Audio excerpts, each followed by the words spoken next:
Back to our channel. So students, in this video we are discussing unit number 1, explanation of the subject cost accounting. As we all know students, unit number 1 is purely theory. No problematic is there in this unit number 1. So unit number 1, there are certain questions which is most important. As I have said, I will give my handwritten notes. So this is my handwritten notes as you are seeing on the screen. So these are the important question. The first important question for your final examination is define cost accounting. Either they may ask about objectives, either they may ask about scope, advantages and disadvantages. So cost accounting definition is compulsory. Related to the one question related to the cost accounting is compulsory question. Okay, either they may asking objectives, scope, nature, importance, advantages and disadvantages, anything you can combine, you can write that answer. The second most important answer is differences between financial accounting and cost accounting. This is the another important question, not much, just important question. And third important question is different types of elements of cost. What are the various elements of cost? So these are the top 3 questions. So according to my perspective, the students who are going to learn about the cost accounting will be enough to attempt a long question as well as short question from unit number 1. So these are the short important questions. Scope of cost accounting, advantages of cost accounting, cost center, cost sheet and limitations of cost accounting. These all short questions will be covered in long as well. So just to prepare that 3 questions, so 16 marks weightage you will get it, because 12 marks compulsory long question, 4 marks compulsory short question. So okay, 16 marks weightage. The first answer, see any type of theory question if you are attempting from unit number 1, this is the matter which is fixed.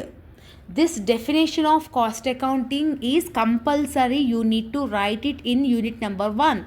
Any type of answer, any type of question. Okay, cost accounting definition. What is this cost accounting definition? According to the Kohler, cost accounting is the branch of accounting dealing with the classification, recording, allocation, summarizing and reporting of the current and prospective cost. Here what they are saying is cost accounting is a type of accounting where it deals with the recording of the cost, transactions, recording, allocation, summarizing, everything.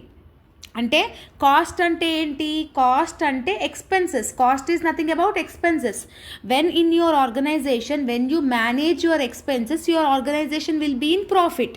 Yes, from where you are getting the expenses, from where you are getting the incomes, you need to understand it. Here in the cost accounting, related to the cost, whatever the classification, whatever the types, whatever the recording, everything will do in this thing. That is called cost accounting according to the Kohler. So what is the objectives of cost accounting? The first objective is, the primary objective of cost accounting is to ascertain the cost of the product. Means you need to collect the product, you need to divide it, you need to analyze how much. If you want to produce a pen, how much cost it is including is important. Yes, and second one, to determine the selling price. When you able to know your expenses, then you will fix the selling price. For example, to make this PDF, I have got 100 rupees of my expenses. So how much I will sell to for the sales? More than 100, like 150, 120, 100, like that. So to know your selling price, cost is important, cost accounting is important. To assist the management to take the cost, to take the expenses related information, this cost accounting is helpful. To assist the management for the price quotation, to fix a price for the product, for that case also this is important. And the fifth one is to provide the information whatever the needed to the data and preparation. See, if you want to prepare P&L account and balance sheet, if you want to prepare a final accounts, means you should know the cost. Yes, for that case also this will be useful. For business related also this will be useful. Like that you are having. Okay, any 5 to 6 objectives you learn from that. And next, scope. In this scope, the first one is costing. So according to the ICMA London, what it is means, costing is a technique. Okay, costing is a technique or a process. What it will do, it will do the how much you are having the expenses to produce that product. Okay, so what it will do, it will give the techniques, and it will ascertain the cost. As I said, ascertain the cost is nothing about the, it will segregate the cost, where it is ఎక్కడి నుంచి వస్తుంది మనకి cost, ఎక్కడి నుంచి మనకి expense వస్తుంది అనేది చెప్పడం జరుగుతుంది. Okay, next one cost accounting is nothing about the classification, means you are dividing, recording and allocating, determining and reporting. It will divide the cost, it will record it into the systems, it will allocate, it will determine, and when you want, it will give report according to that situation. Okay, next one, cost control. Cost is expenses, control is expenses you are controlling. With the help of cost accounting, you can control your expenses. Means when you know the actual expenses from where you are getting, for that then you know you will control it. ఇప్పుడు మనకి ఇక్కడ నుంచి expenses వస్తుంది అని అంటే, ఇక్కడ నుంచి చాలా ఎక్స్పెన్సెస్ ఎక్కువ ఖర్చులు మనం చేస్తున్నాం అని అంటే, మనం ఏం చేస్తాము, we will not spend that much money on that thing. No, when you know the expenses, you will control your expenses, you will control your cost. That is called cost control. Yes, and it will do the budgeting also, ma. When you able to know the product price, expenses, then you will fix some budget to develop that product.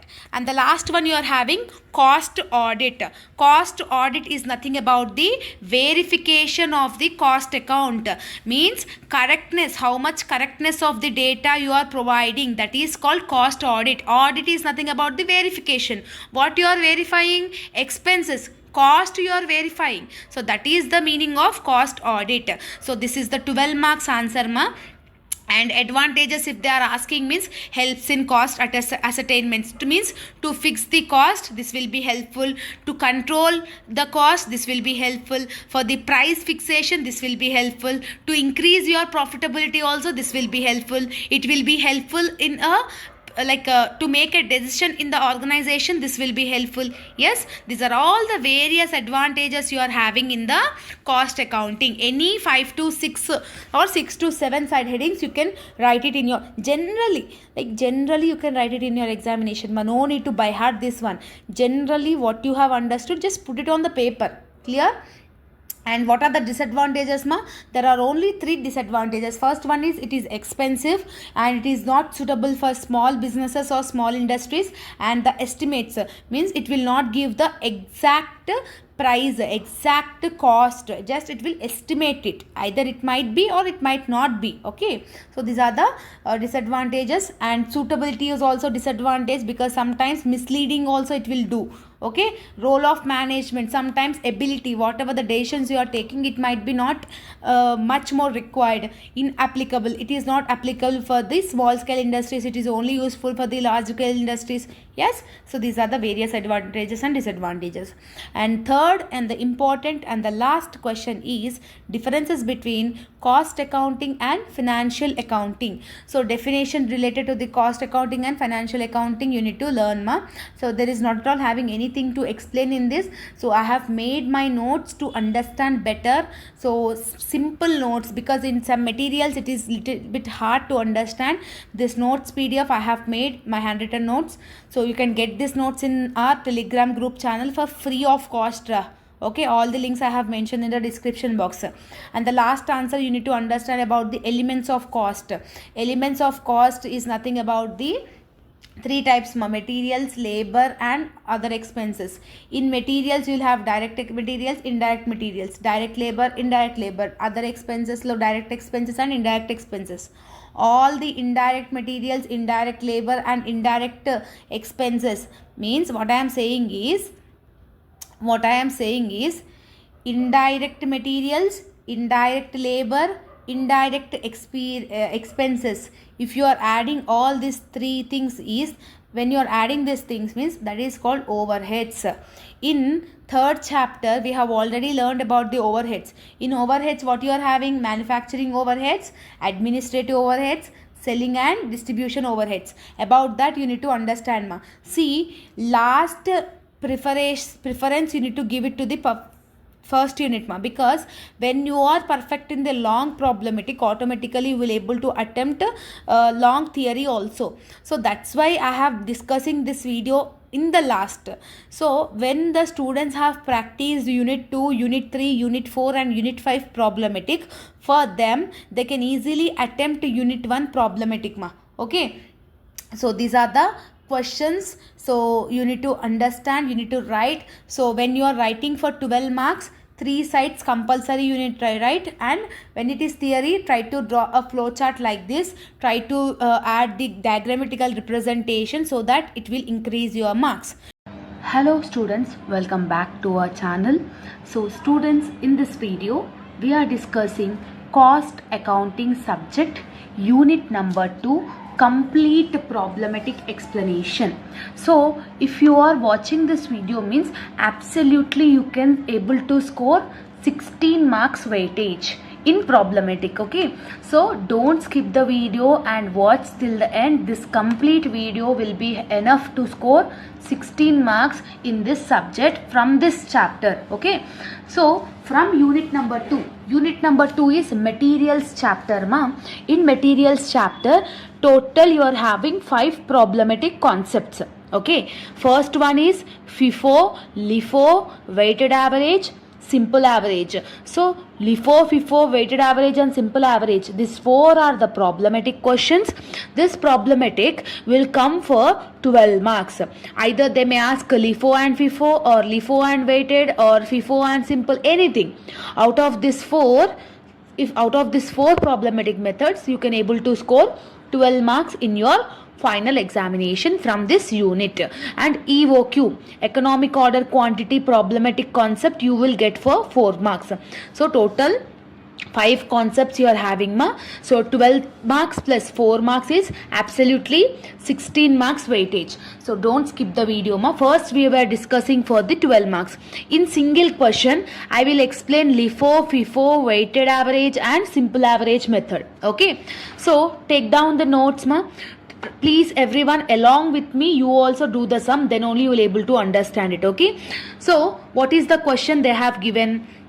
2003 May 1st, 2003 May 1st. What they have given? First May, opening stock they have given, purchases they have given, issues they have given, shortage, everything. Okay, this is the standard problem. This is the standard problem. It is not an easy problem.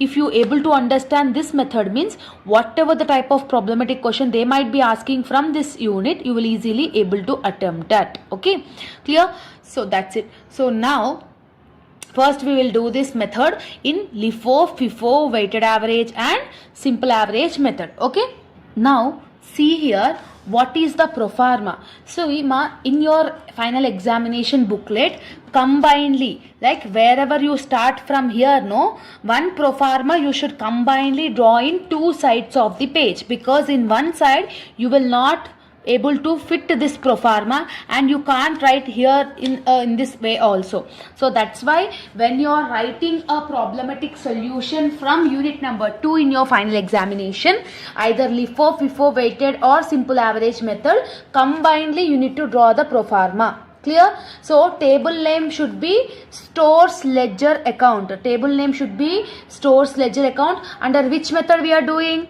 FIFO method. So what is the meaning of FIFO? First in, first out. Okay, what are the columns you are having? Date, particulars, receipts, issues and balance. In receipts, issues and balance you are having 3 columns. Units column, rate column, amount. Units column, rate column, amount. Units column, rate column and amount. So this is the proforma, you need to draw it for the FIFO. What is FIFO? First in, first out. So write down the FIFO heading so that you will remember. So first in, first out. Clear? Now we are doing this question, we are doing this problematic question in FIFO method. Okay, what is the year they have given? 2003, month May. So every time when you are writing, you need to write the year first. What I have given ma? 2003 May 1st. On May 1st, what they have given? Opening stock or opening balance, anything they might be asking. Okay, opening stock, how much they have given? 100 units at the rate of 10 rupees each, it seems. So per unit is 10. So opening balance, where we should write opening balance. See, in the particulars we are writing opening balance, because they have given opening balance or opening stock is one and the same. No. So opening balance, how much they have given ma? 100 units. So I should write that 100 units in the receipt column. Clear? So opening balance amount should be, the transaction should be calculated in receipts column. How many units did he purchased? 100 units. Each rate, how much they have mentioned? 10 rupees. So what will be the amount? Simply what we need to do? 100 into 10. 100 into 10 is 1000. So in amount column I am writing 1000. And on 1st May, you are not having any issues. Did they mention any issues? No. So I am keeping nil. So what is the available balance you are having in your go down? How many units you are having? 100 units. What is the rate of that? 10. What is the amount? 1000. Like that you need to enter your transaction like this in your final examination. See, opening balance always in the receipt side, and again what is the balance you are having, you need to show it in the balance column. Clear? Next, on 3rd May, what you are having? Purchases. See, purchases, receipts is one and the same. You can call the purchases as a receipts also. Okay, on 3rd May, leave one line after every transaction and write on 3rd May you are having purchases. See, for purchases what we need to write? Receipts column. How many purchases did he said? 500 units. What is the each rate? 15. So 500 in the units column, 15 in the rate column. Simply what we need to do? Multiplication. So 500 into 15, 7,500 you will get. So 7,500 is in your amount column. Issues you are having anything? No. So I am keeping nil. Now, how you need to show this in the balance?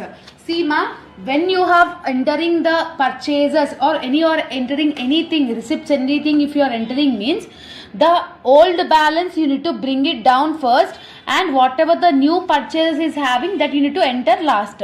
What is the existing balance? What is the old balance you are having in your go down? That is nothing about what is the old thing you are having in your balance. 100, 10,000. What is the new stock is entering? 500 units. Each rate is 15. Amount is 7,500. Like this you need to enter the transactions in FIFO method. I hope that you have got clarity. If you have not understood, again see the video. Just pause the video and see whatever I have done. Okay, any purchases if you are getting means you need to bring down the old balance first and you need to enter the new stock again. Okay, clear? Next what you are having ma? 5th. On 5th May what you are having? Issues. How many issues? 300 units issues. See, every time in any question for issues they will not give per unit. Okay, if per unit is not given means you need to understand it is a issues. If per unit is given means you need to understand it is a receipt. Either for issues you will not have the per unit. They will only give the units. So on 5th May what they have given? Issues. How many issues? 300 units. See here on 5th May. See, I am leaving one line.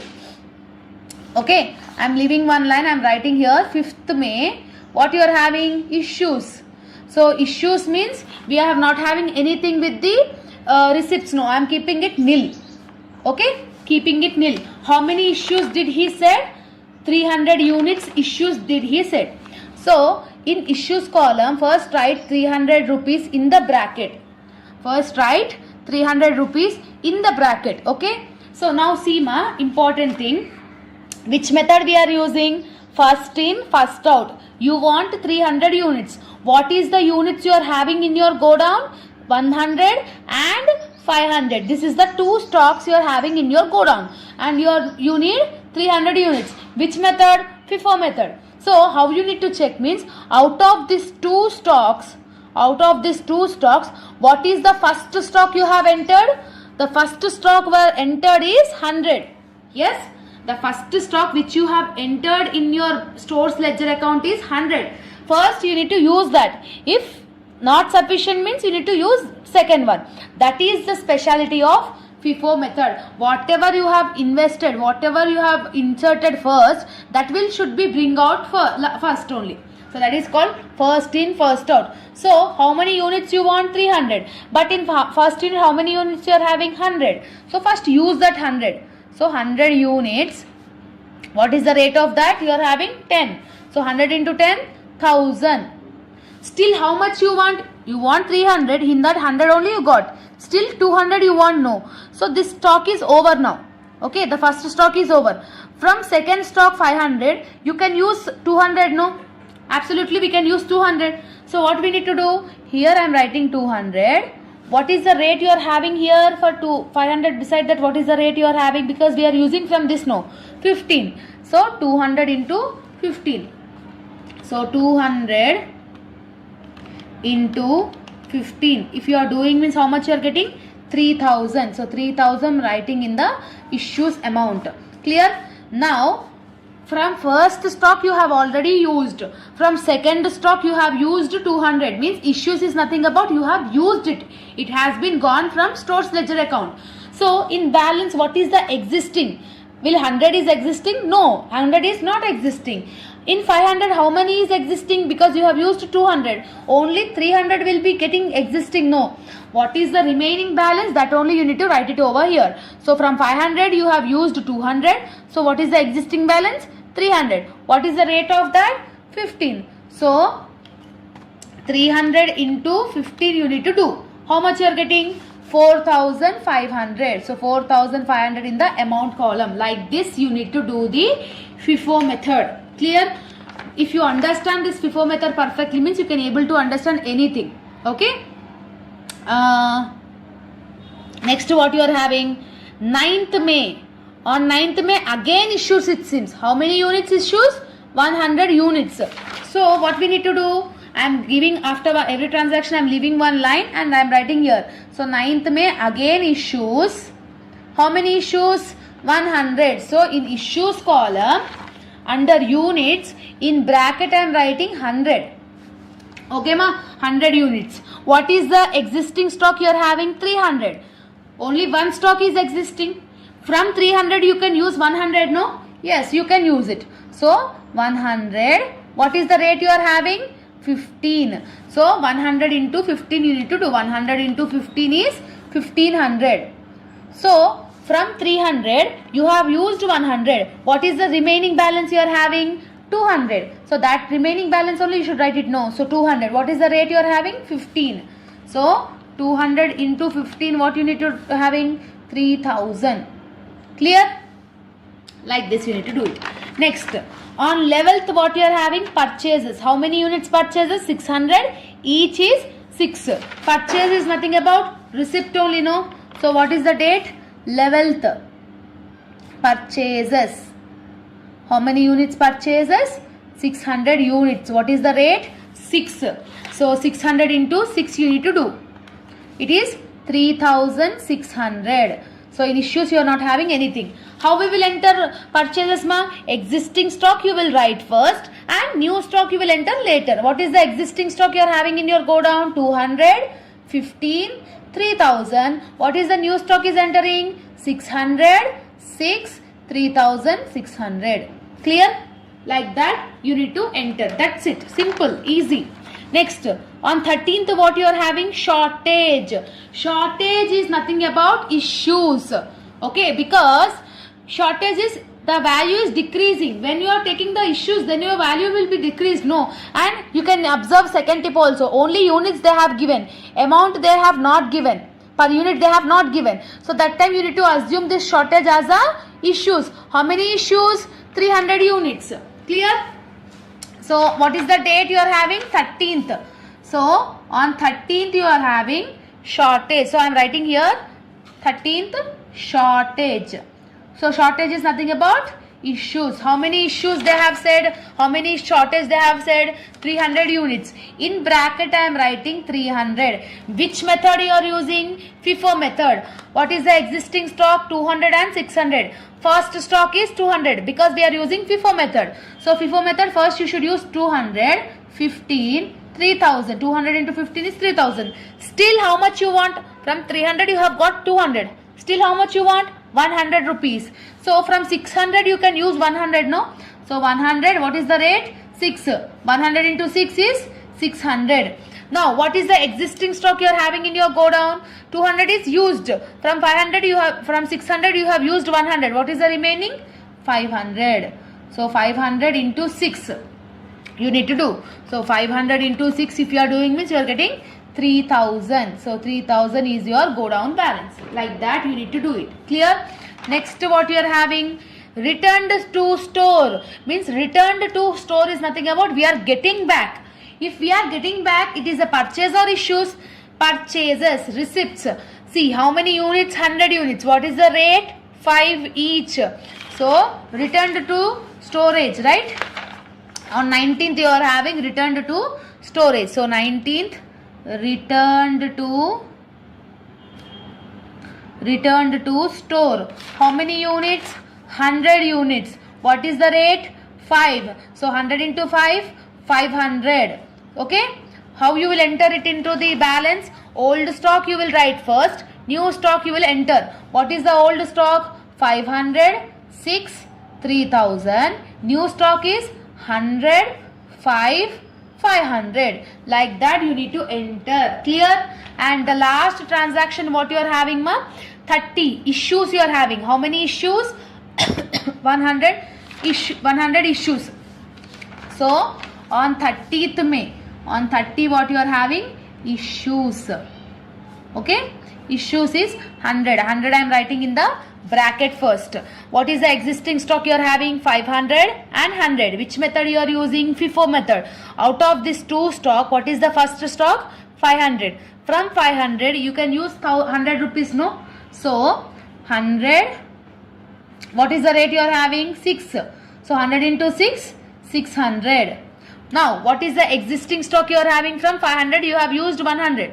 So you will have 400. Yes, from 500 you have used 100.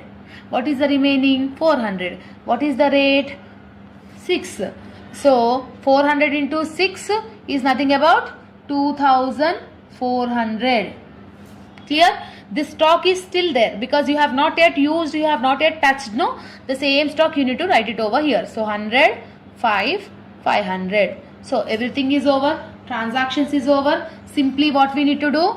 Closing balance, closing stock. See here I am writing closing stock. After end of the sum you need to write closing stock.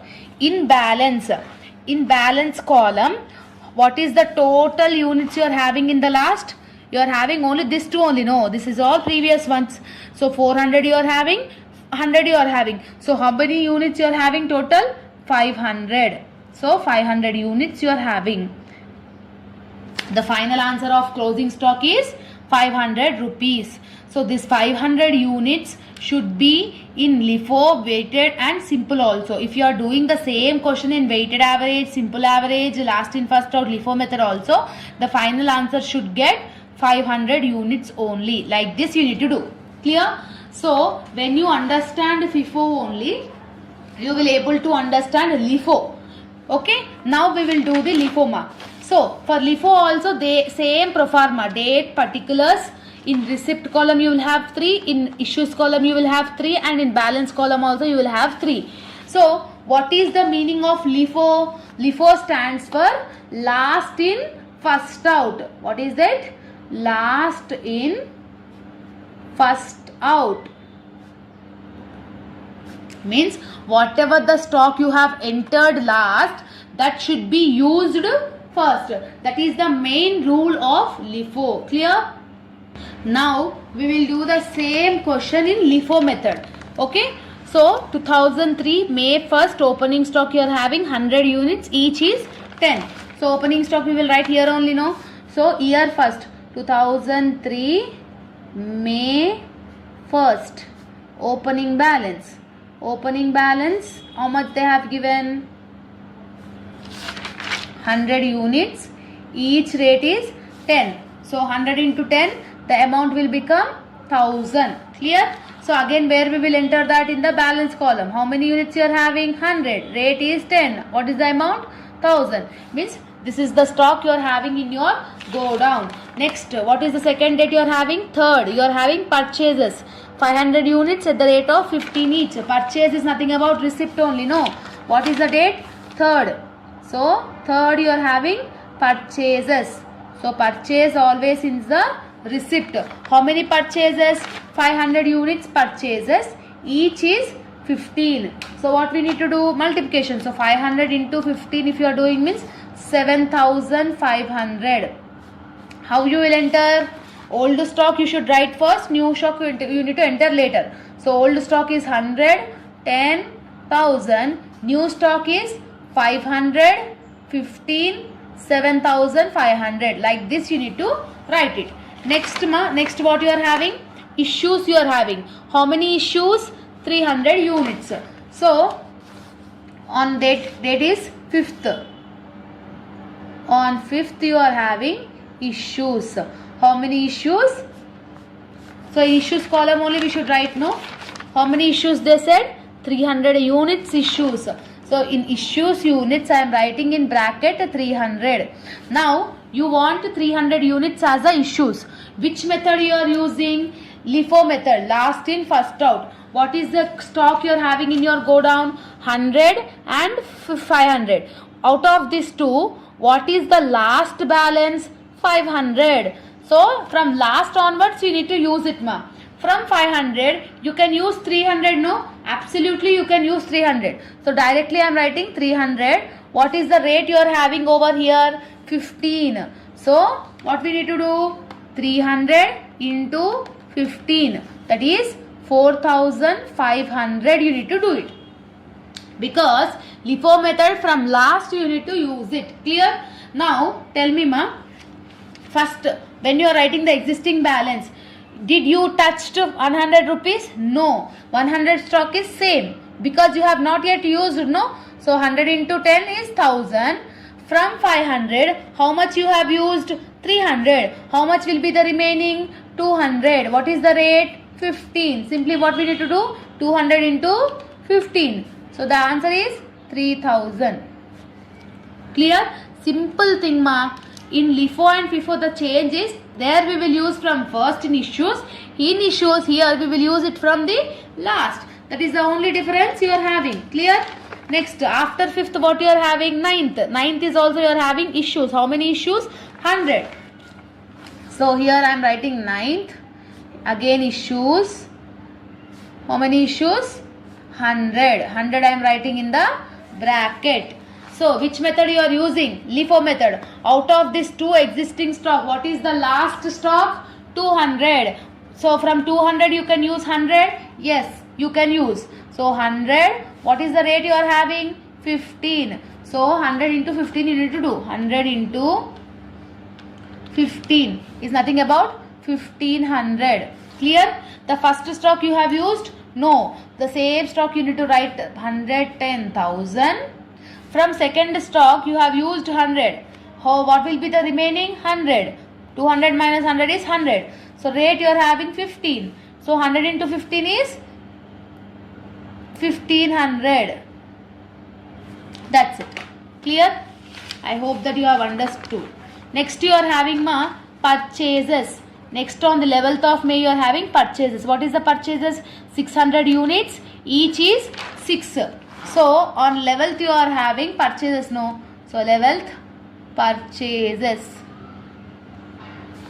600 units. Each is 6. Okay. So 600 into 6 is nothing about 3600.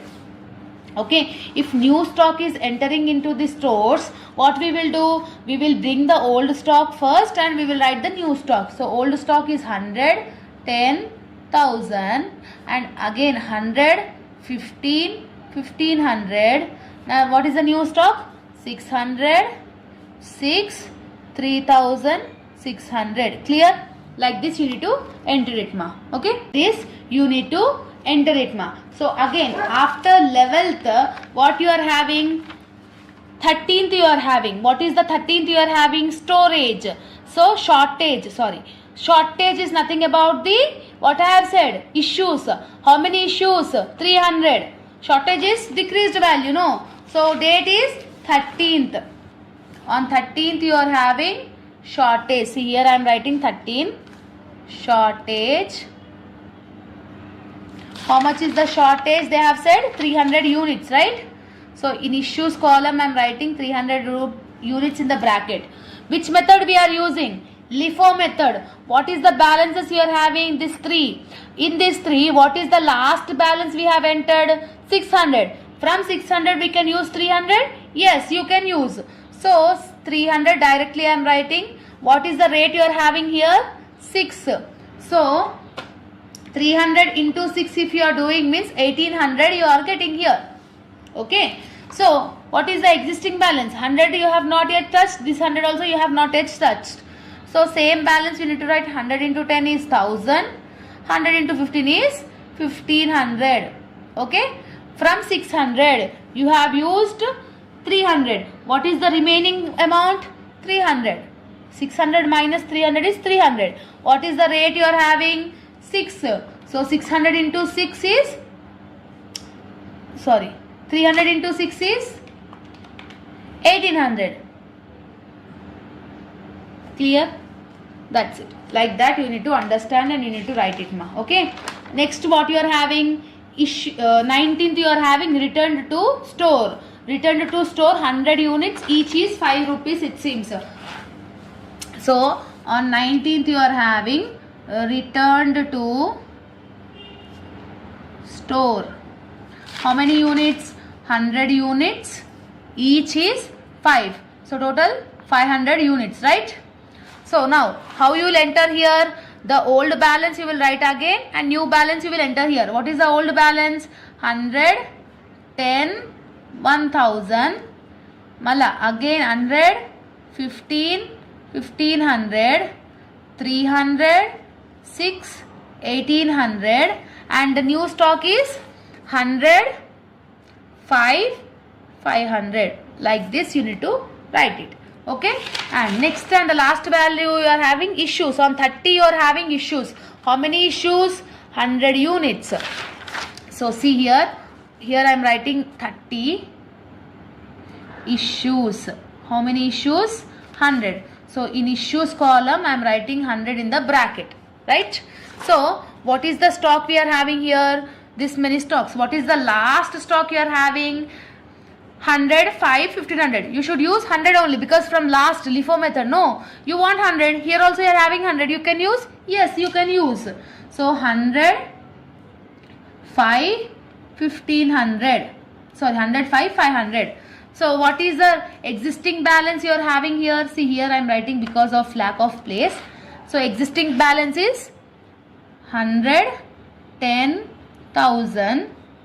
Again 100, 15, 1500, and again 300, 6, 1800, and this 100 is already used. No. Now tell me, what is the closing stock? 300, 100 and 100. So total closing stock is 500. In FIFO also how many units you have got? 500. So here also 500. So like that you need to do the problematic concepts of LIFO and FIFO. I think that you have understood this both the concepts, ma. Clear? Now we will discuss the weighted average method. Weighted average method. In weighted average method, date, particulars column. In receipts column you will have units, rate, amount. In issues column also you will have units, rate, amount. But in balance column you will have only units and amount. Only you will have units and amount. You will not have rate, amount. In LIFO and FIFO you are having units, rate, amount. No. But in weighted average method and simple average method, you will not have rate column in the balance sheet. Only units column you will have and amount column you will have. Clear?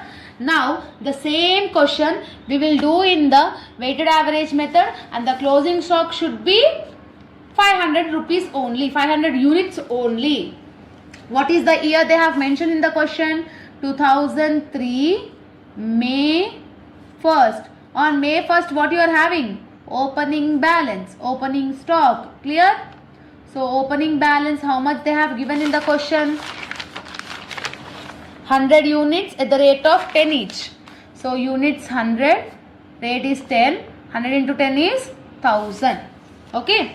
So what is the go down in balance? In balance you are having units and amount. So how many units you have entered? 100. So units you need to write 100. What is the amount of that? Only units and amount only you should enter into it. Okay, there is not at all having anything like a rate where you will, because rate column is not there, you should not write it. How many units you are having? 100. So 100 here. Amount is 1000. So 1000 here. Like that you need to enter in your weighted average pro forma. Clear? And after 1st May, 3rd May, what you are having? Purchases. How many purchases? 500 units at the rate of 15 each. So see here, on 3rd what we are having? Purchases. No. So on 3rd you are having purchases 500 units. Each unit is 15. So simply what we need to do? 500 into 15. That is 7500. Okay, in issues you are not having anything. Now Seema, how we need to enter it into the balance? Because in previous FIFO and FIFO how we have done, like that you should not done in weighted average method. When you are getting a purchases, you need to add. See here units whatever you are having 100. What is the new units you are having? 500. So units plus amount plus. So 100 plus 500 is 600. 1000 plus 7500 is 8500. Units you need to do plus. Amount you need to do plus. Like that you need to enter this type of transaction, like this type of thing in the weighted average method. Clear? And after 3rd, what you are having? 5th May, issues. How many issues? 300. So 5th May, how many units you are having? Issues 300 it seems. So 300. Okay. So see, to calculate these issues, what you want? Rate you want. But here you are not having any rate. So in weighted average method, so rate should be calculated like this. Write down the formula. Rate is equal to amount divided by units.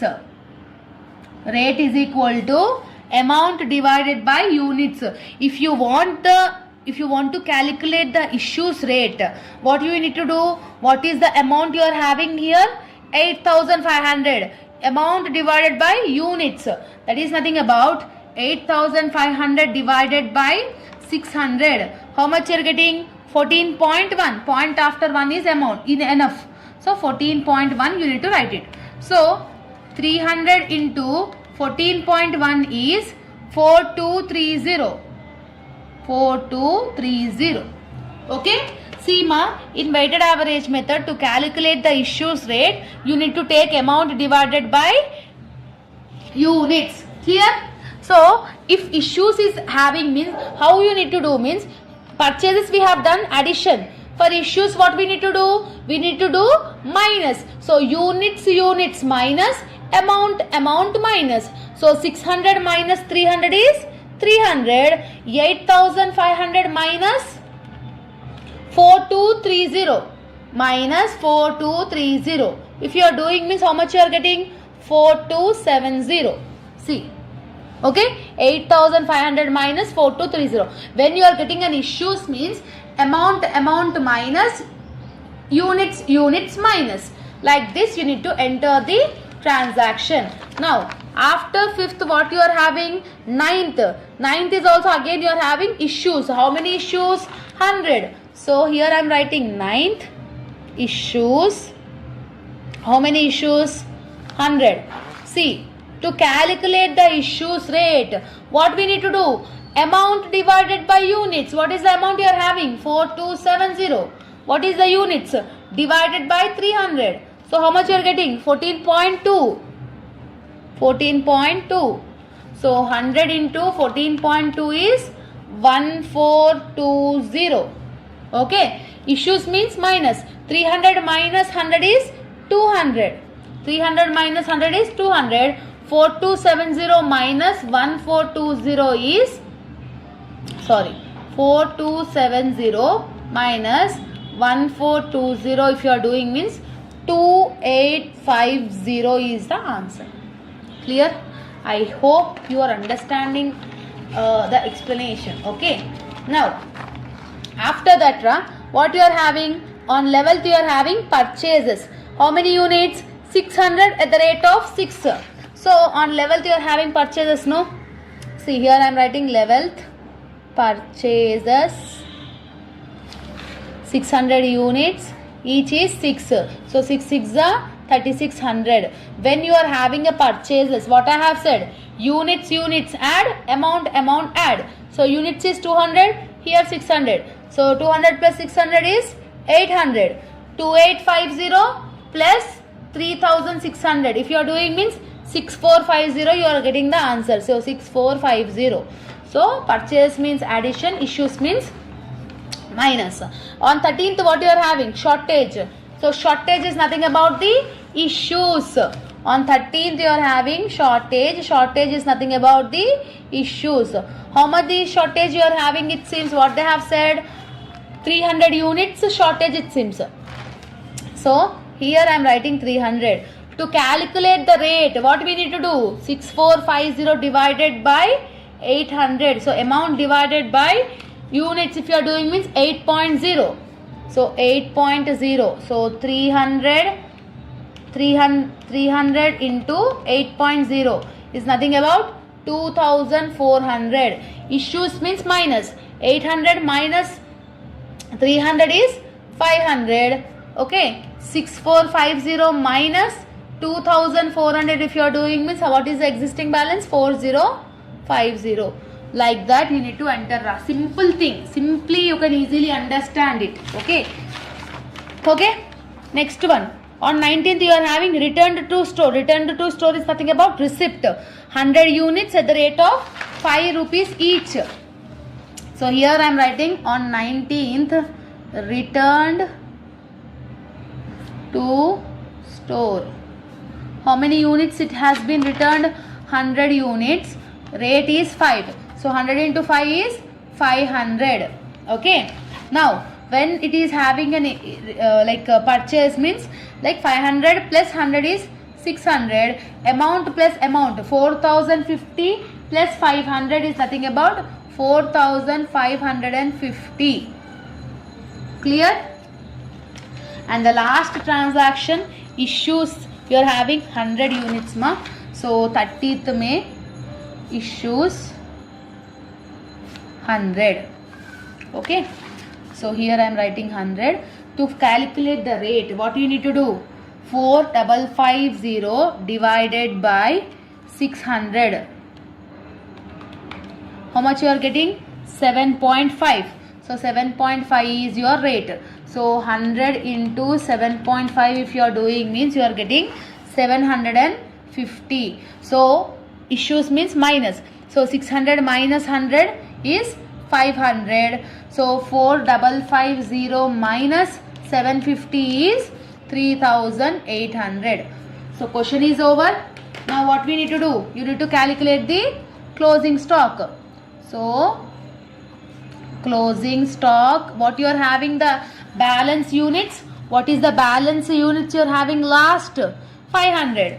So 500 units you are having. In LIFO and FIFO also you have got 500. So like this you need to do the method in weighted average method. Clear? I hope that you have got clarity. Now we have completed LIFO, FIFO and weighted, and the last one simple average method. Okay, so simple average method also in balance column you will not have rate. In balance column, you will not have rate. Everything will be same except issues rate. In weighted average method, what we have done amount divided by units. But here to calculate the rate, write down the formula. Rate is equal to last two receipt rates divided by 2. What is the issues rate formula in simple average method? Last two receipt rates divided by 2 is the formula of simple average method. Now the same question we will do in simple average method so that we can complete 12 marks sum. Okay ma? So what is the year they have mentioned in the question? 2003. What is the month? May. What is the date? First. On first what you are having? Opening balance. Opening balance. What is the opening balance they have given in the question? 100 units. Each is 10. So 100 into 10 is 1000. Issues you are not having anything, so that's why I am keeping in nil. So in balance column you are having only units and amount, so that you can use only units and amount. How many units? 100. What is the amount? 1000. Okay, because rate column is not there. No, the same like weighted average only. Okay. Next on third you are having purchases. Yes. So purchase is nothing about the receipt only. Purchases. How many purchases they have said? 500 units purchases at the rate of 15. So what we need to do? 500 into 15 you need to do. How much you are getting? 7,500. Okay. If purchases, if you are getting means units add, amount add. 100 plus 500 is 600. 1000 plus 7,500 is 8,500. Like that you need to understand. Clear? Same like that only we need to calculate ma. After third, what you are having? Fifth. What you are having? Fifth, issues. How many issues? 300 units. So in the date you are writing fifth issues. How many issues? 300. So 300 I am writing here in the issues column. So what I said? So 300 units is the issues. So rate you should not there here. What is the rate formula? Last two purchase rates divided by 2.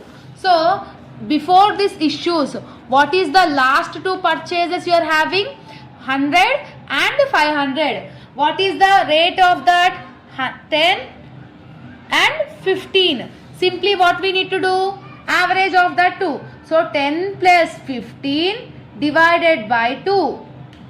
So 10 plus 15 divided by 2 if you are doing means 12.5. This 12.5 is the issues rate. Like this you need to calculate the simple average rate. So this is the only difference you are having. So 300 into 12.5 is nothing about 3750. Okay. So issues means minus or plus? Minus. So 600 minus 300 is 300. 8,500 minus 3750 is 4,750. Yes, this is the only difference you are having now. Clear? Next, ninth also you are having issues of 100 units.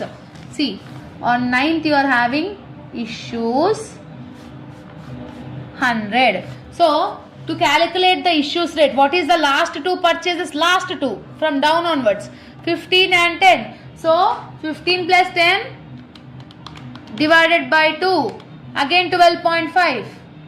Okay, so 100 into 12.5 is 1250. Issues means plus or minus? Minus.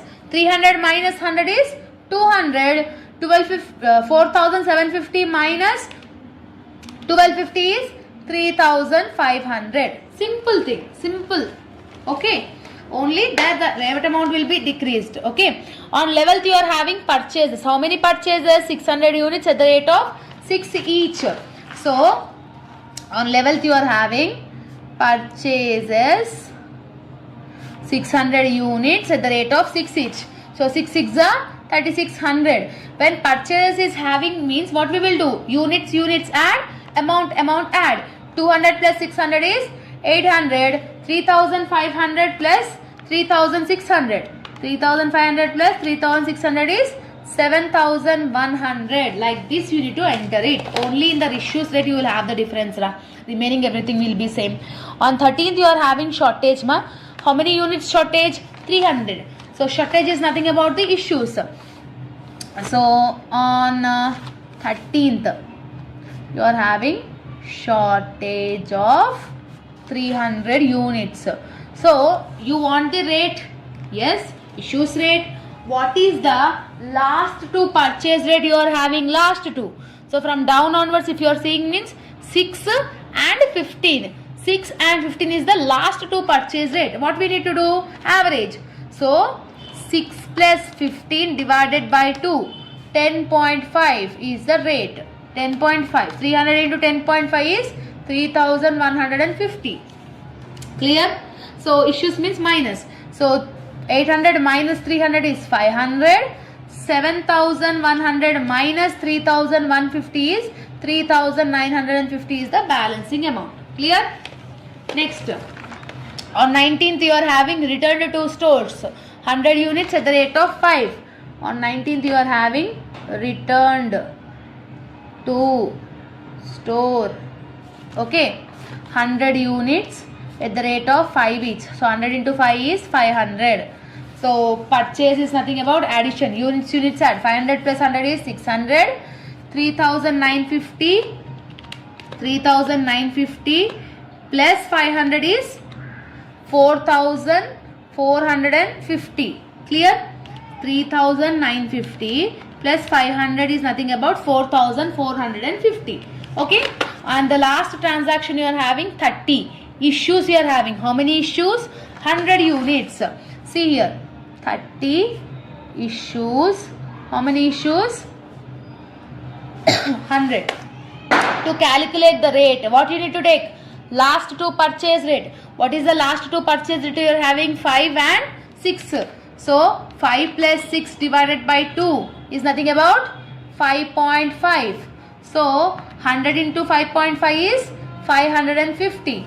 So issues means minus. So 600 minus 100 is 500. 4,450 minus 550 is 3,900. That's it. Over.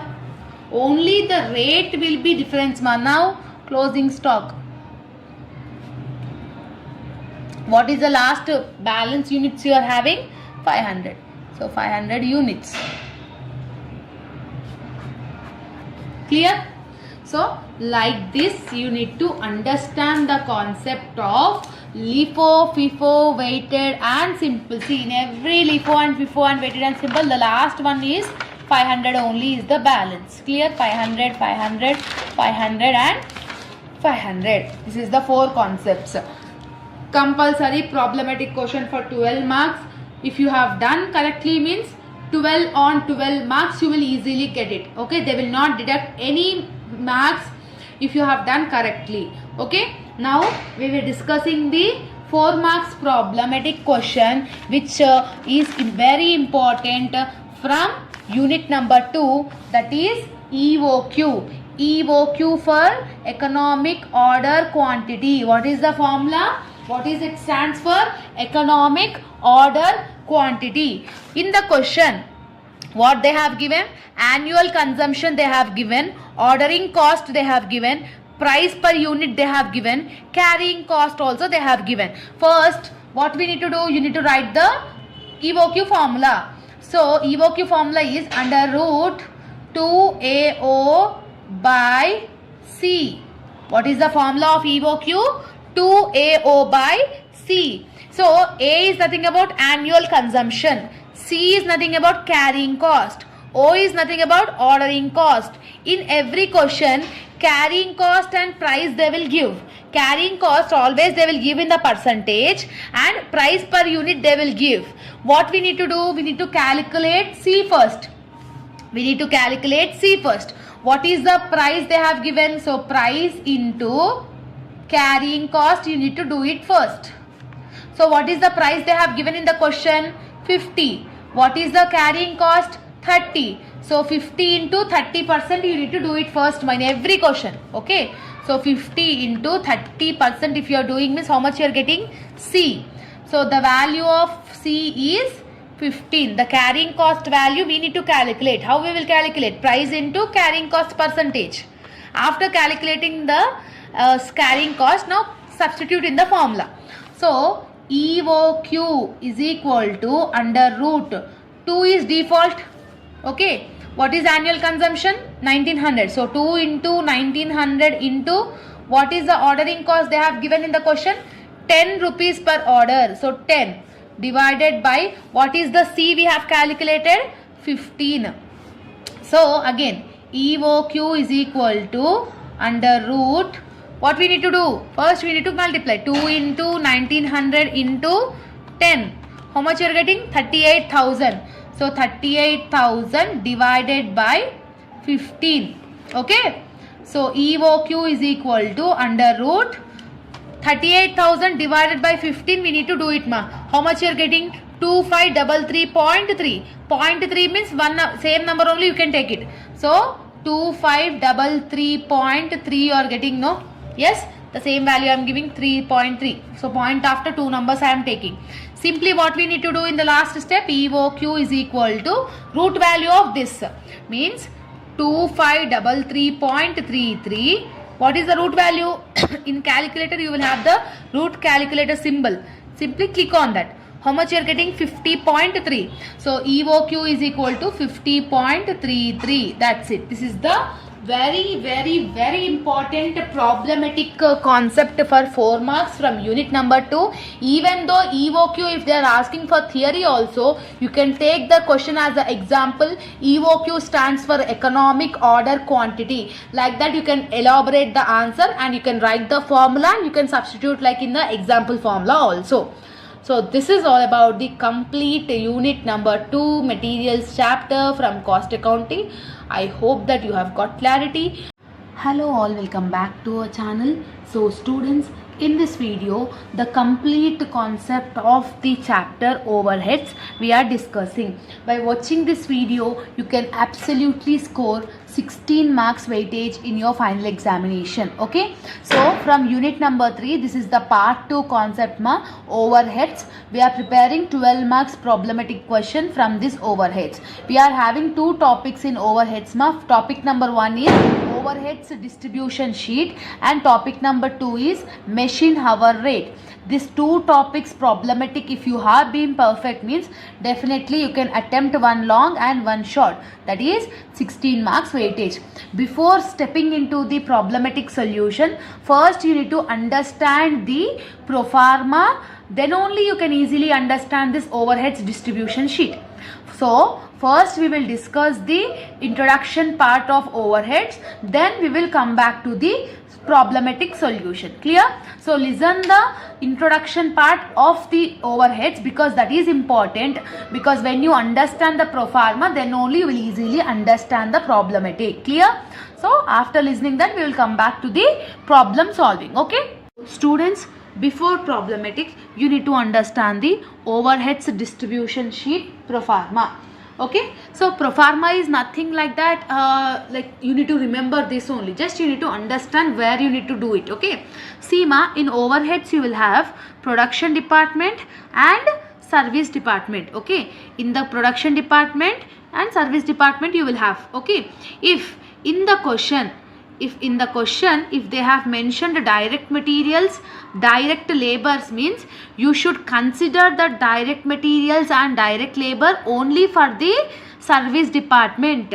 Direct materials, direct labors should consider only for the service department, not for production department. Or else if in the question if they have mentioned indirect material, indirect labor, means you need to consider that for production as well as service department. Direct material, indirect material means direct material, direct labor should be considered for the service department.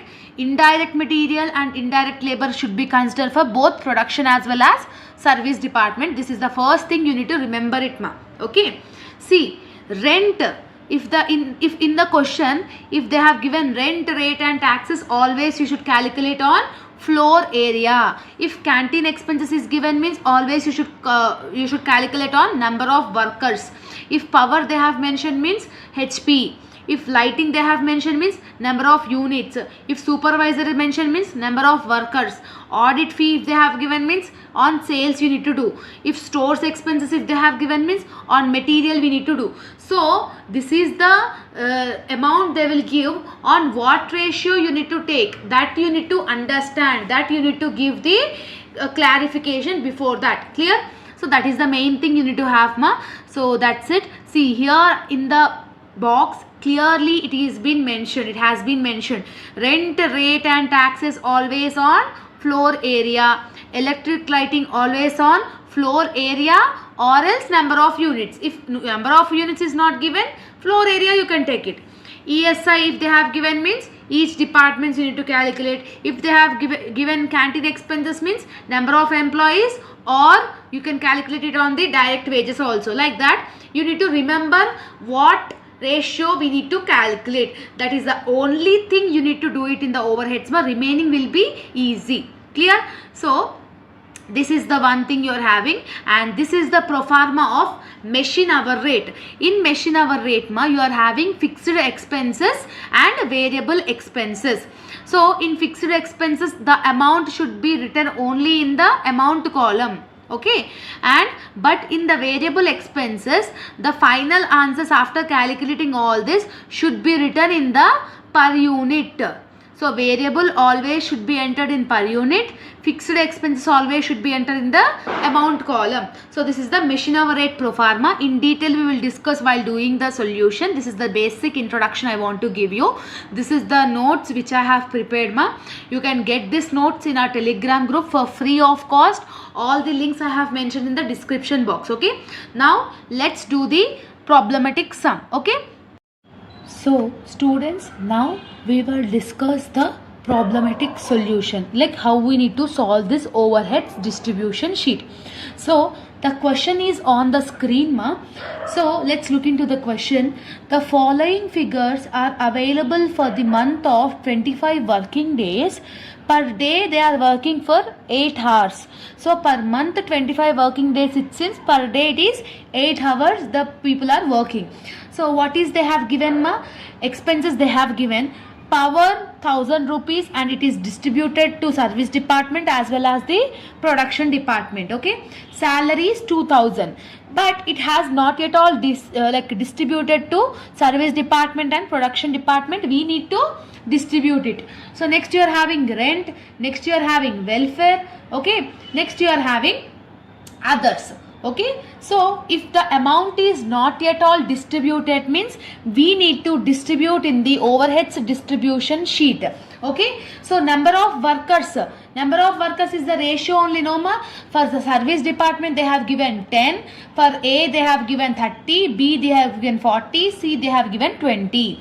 Floor area 500, 600, 800 and 600. Salary what they have given 20%, 30%, 30% and 20%. And service department to production department, for A they have given 50%, for B they have given 30%, for C they have given 20%. And they are asking us to do calculate labor hour rate also, and labor hour rate also we need to calculate in this sum.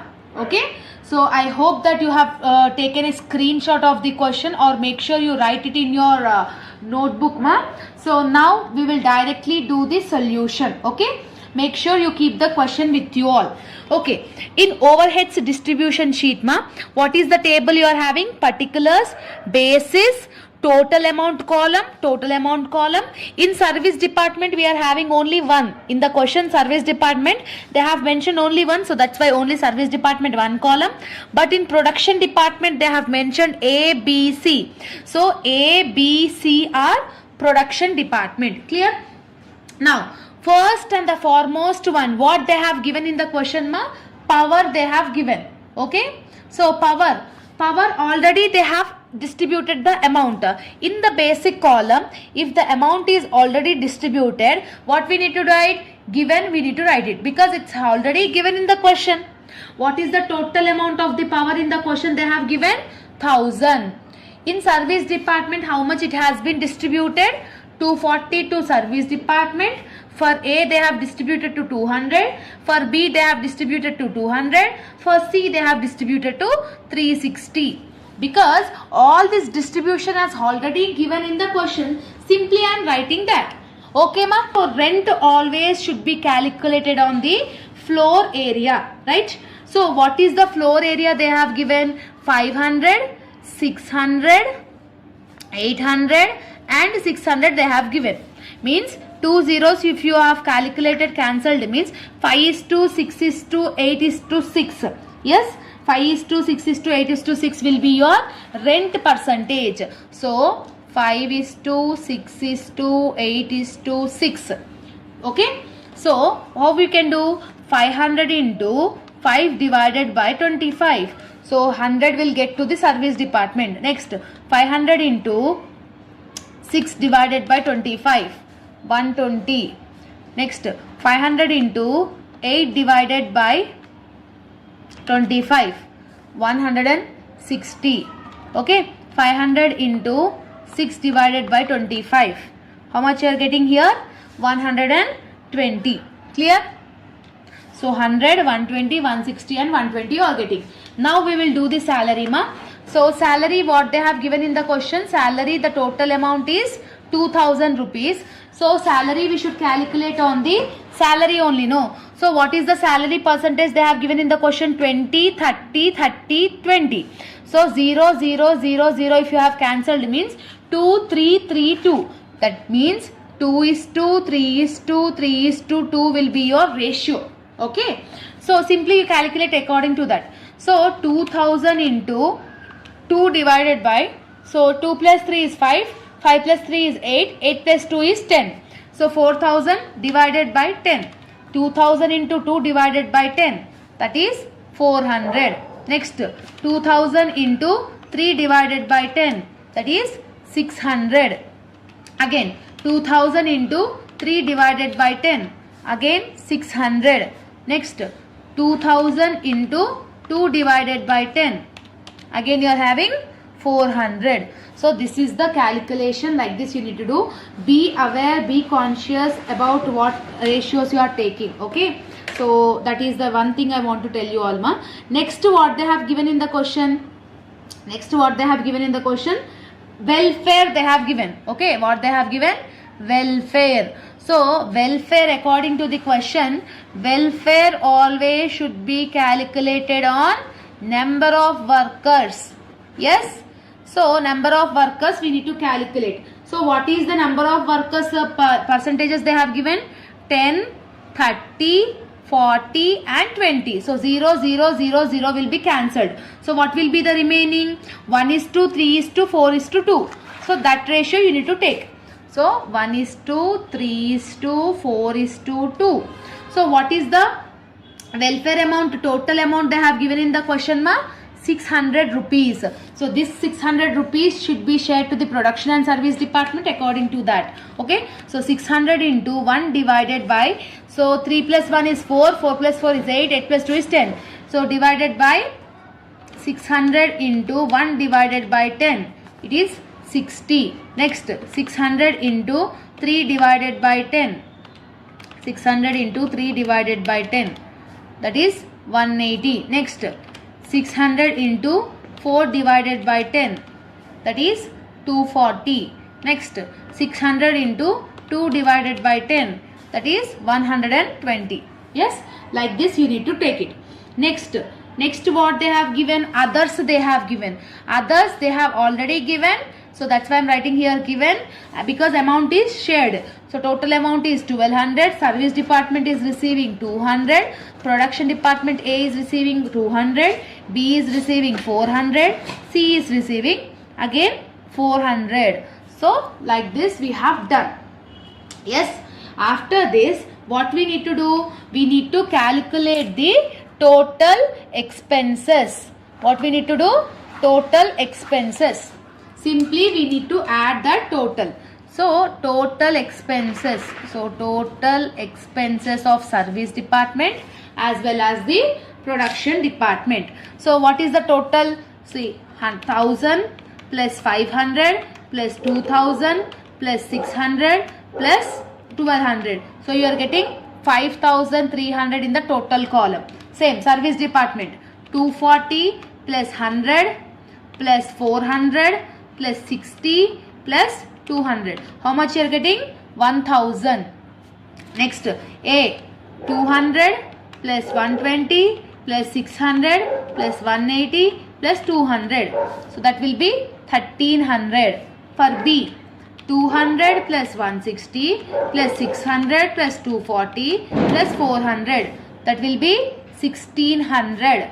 And last one, 360 plus 120 plus 400 plus 120 plus 400. How much you are getting? 1400. So after sharing all the ratios, to the service department as well as the production department, the thing what you need to do, you need to calculate the total expenses.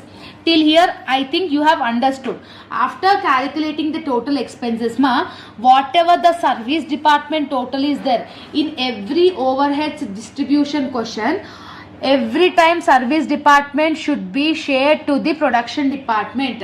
So what is the service department you are having in this question?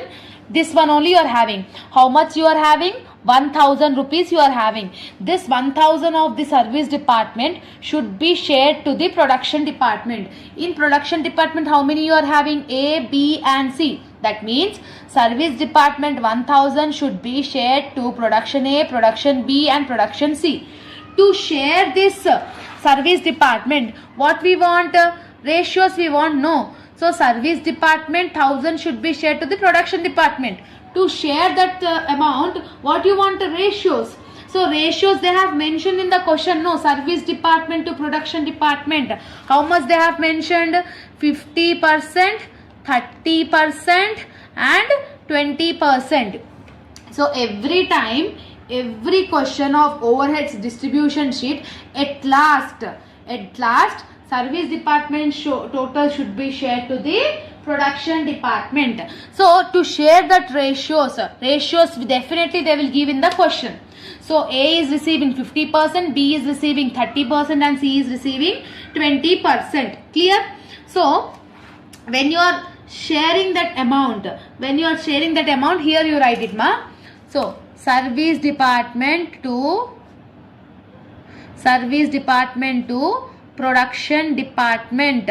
So service department to production department, how we will share that? 1000 should be shared to A, B and C with the ratio of 50:30:20. So in the basis column, 50:30:20.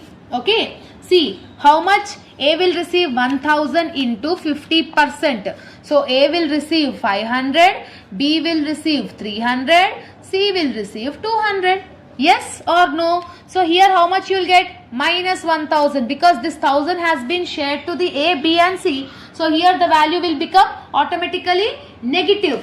So every time in the question in overheads like this, you need to share the service department total to the production department. After sharing, do again total. So service department has become 0. A became 1300 plus 500 is 1800. Okay. So B 1600 plus 1300 is 1900.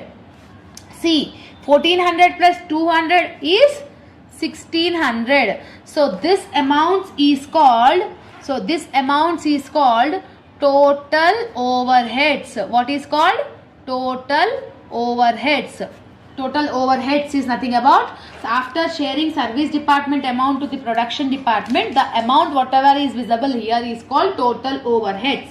But till here the sum is over. But in this question, what they have asked you to calculate? They have asked you to calculate the labor hour rate. To calculate labor hour rate, every time labor hour rate will be calculated only to the production department. So how to calculate this labor hour rate? See here I am writing calculation of labor hour rate. So what is the formula of labor hour rate? Number of working days into number of hours. In the question, how many working days they have mentioned? They have mentioned 25 working days. Per day they are working for about 8 hours. So 25 into 8 you need to do. So 25 into 8 if you are doing means you are getting 200. So how many hours they are working? 200 hours. Clear? Till here you have understood? Labor hour rate like this you need to calculate. So labor hour rate, what I have said, always should be calculated to the production department. So to share this 200, to mention the labor hour rate to the production department, what we want? We want the ratio again. So ratio should be calculated on number of workers. So A number of workers, how much they have mentioned in the question? 30. B 40. C 20. So 30 is for A, 30 is for A, 40 is for B, 20 is for C.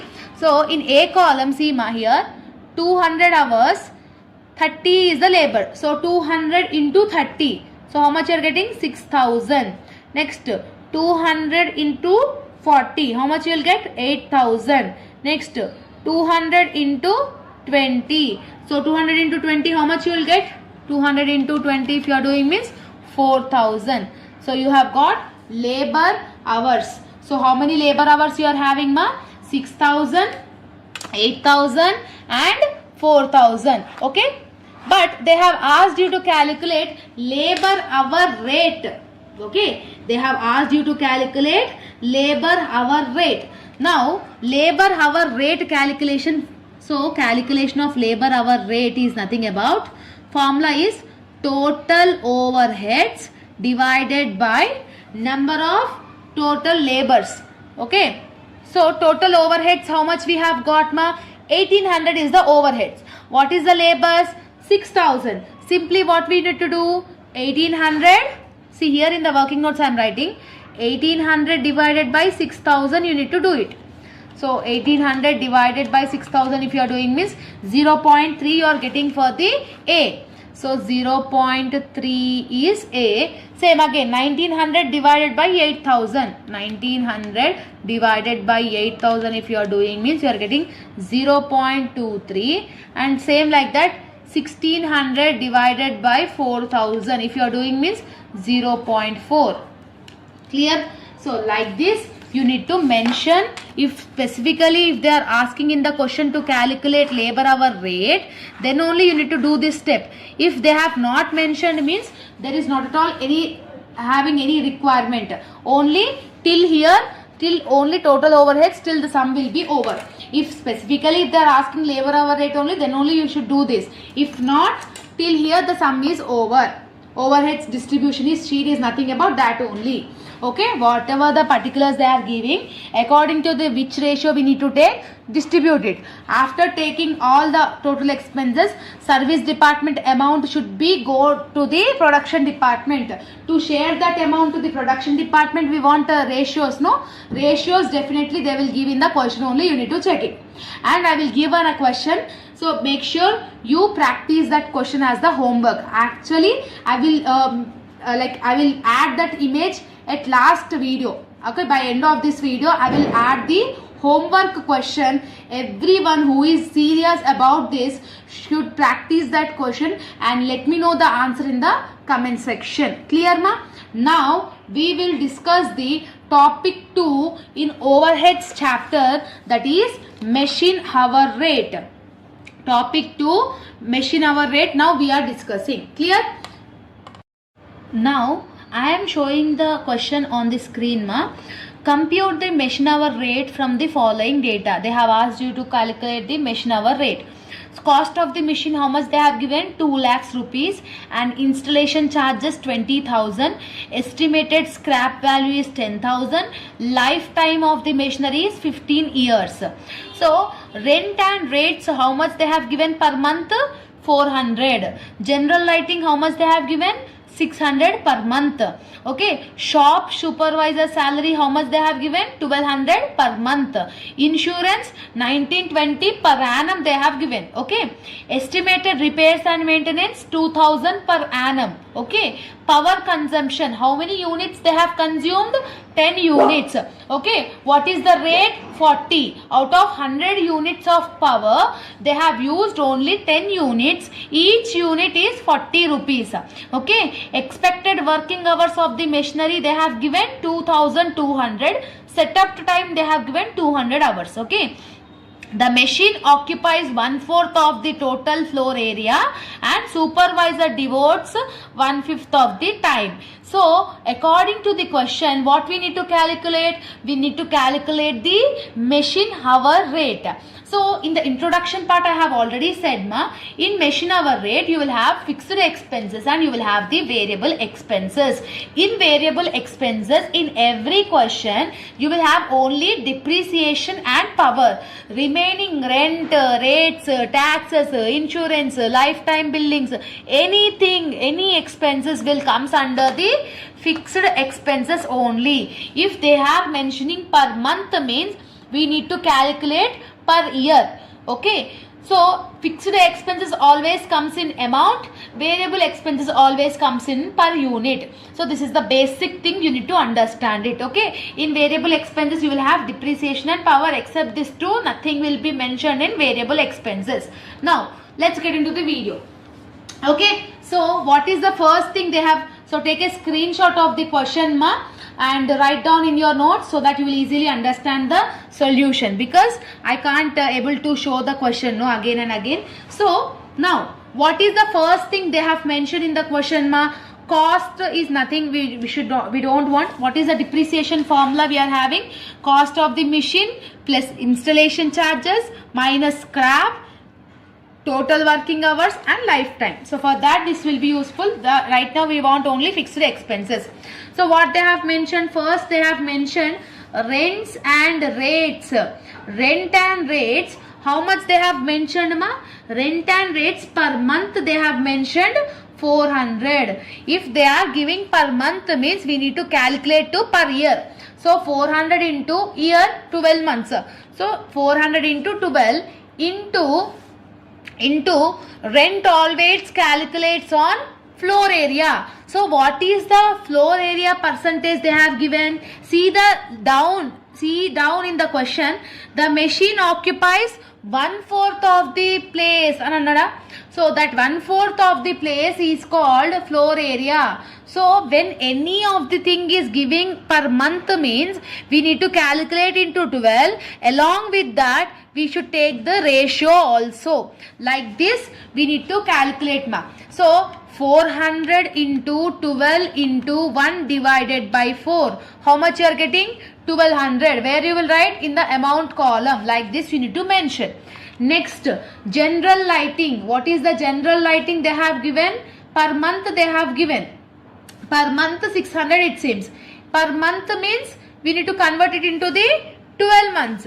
Into, because 12 months per month given means we need to take the ratio also. No, what is the ratios they have given? Only floor area ratio 1/4 they have given, supervisor ratio 1/5 given. So lighting will be floor area or supervisor? Tell me, lighting will be calculated on floor area or else supervisor? Absolutely floor area only. So what is the floor area percentage they have given? 1/4. Okay, so 600 into 12 into 1 divided by 4. How much you are getting? 1800. So 1800 I am writing here. Like this you need to calculate Next what you are having? Supervisor salary. So supervisor salary per month they have given. Again per month they have given means we need to convert it into the 12. If you are converting it into the 12, we need to take the ratio also. They have given floor area 1/4, supervisor 1/5. Supervisor always calculated on the supervisor only, no? Yes? So 1 divided by 5. So 1200 into 12 into 1 divided by 5. How much you are getting? 2880. Okay? So this is the thing. Next what they have given? Insurance. Insurance they have given. Insurance per annum they have given Okay, directly they have given per annum, per month they have not said. Per annum if they are giving means there is not at all having any requirement to calculate like this. Direct amount we should write it in the amount column. So 1920 they have given, that amount I am writing here because per annum they have given. Okay, next what you are having? Next they are having repairs and maintenance. Repairs and maintenance 2000 per annum. Per annum means directly amount column we should write it, no need to calculate all these things, all these ratios. Only these ratios will be calculated if the amount is given to the per month. Clear? So next, power consumption. Power consumption will comes here in the power in variable expenses. Next, that's it. Only this is only you are having in fixed expenses in the question. Okay? Now do the total of this. Now add everything. What you are having? 1200 plus 1800 plus 2880 plus 1920 plus 2000. How much you are getting? You are getting 9800. Okay, so total expenses, total fixed expenses is 9800. After getting total fixed expenses, this amount should be transferred to the per unit. So to take this amount into the per unit, what is the formula? So formula is total expenses divided by total working hours of the machinery. So this is the formula. See ma, in the question what they have given? They have given machine is working 2200 hours. Okay, they have mentioned no 2200 hours. Setup time they have given no. Setup time, if any type of setup time they are giving, simply we need to do minus. So 2200 minus 200 means 2000 hours, means a machine is working in a year 2000 hours. Okay, so the total working hours of the machinery is 2000. So to convert this amount into the per unit, what is the formula? Total expenses, that is 9800 divided by 2000. Like this you need to do it. So 9800 divided by 2000 if you are doing means how much you are getting? 4.9. This 4.9 we should write it in the per unit column. So every time you need to calculate like this only in the fixed expenses under machine hour rate. Next you are having depreciation. In variable expenses what you are having? Depreciation. What is the formula of the depreciation? See, I am doing here ma. So cost of the machine, what is the cost they have given? 2 lakhs. Okay, plus installation charges that they mentioned in the question ma. So they have mentioned installation charges also. How much is the installation charges? 20,000. 2 lakhs plus 20,000 minus scrap also they have mentioned 10,000. Okay, divided by what is the total working hours of the machinery? 2000 into what is the lifetime of the machinery they have mentioned in the question? 15 years. So how you will calculate? 2 lakhs plus 20,000, 2 lakh 20,000 minus 10,000 is 2 lakh 10,000. 2 lakh 10,000 divided by 2000 into 5. 2000 into 5 is nothing about 10,000. Okay, so 2 lakh 10,000 divided by 10,000 is nothing about 21.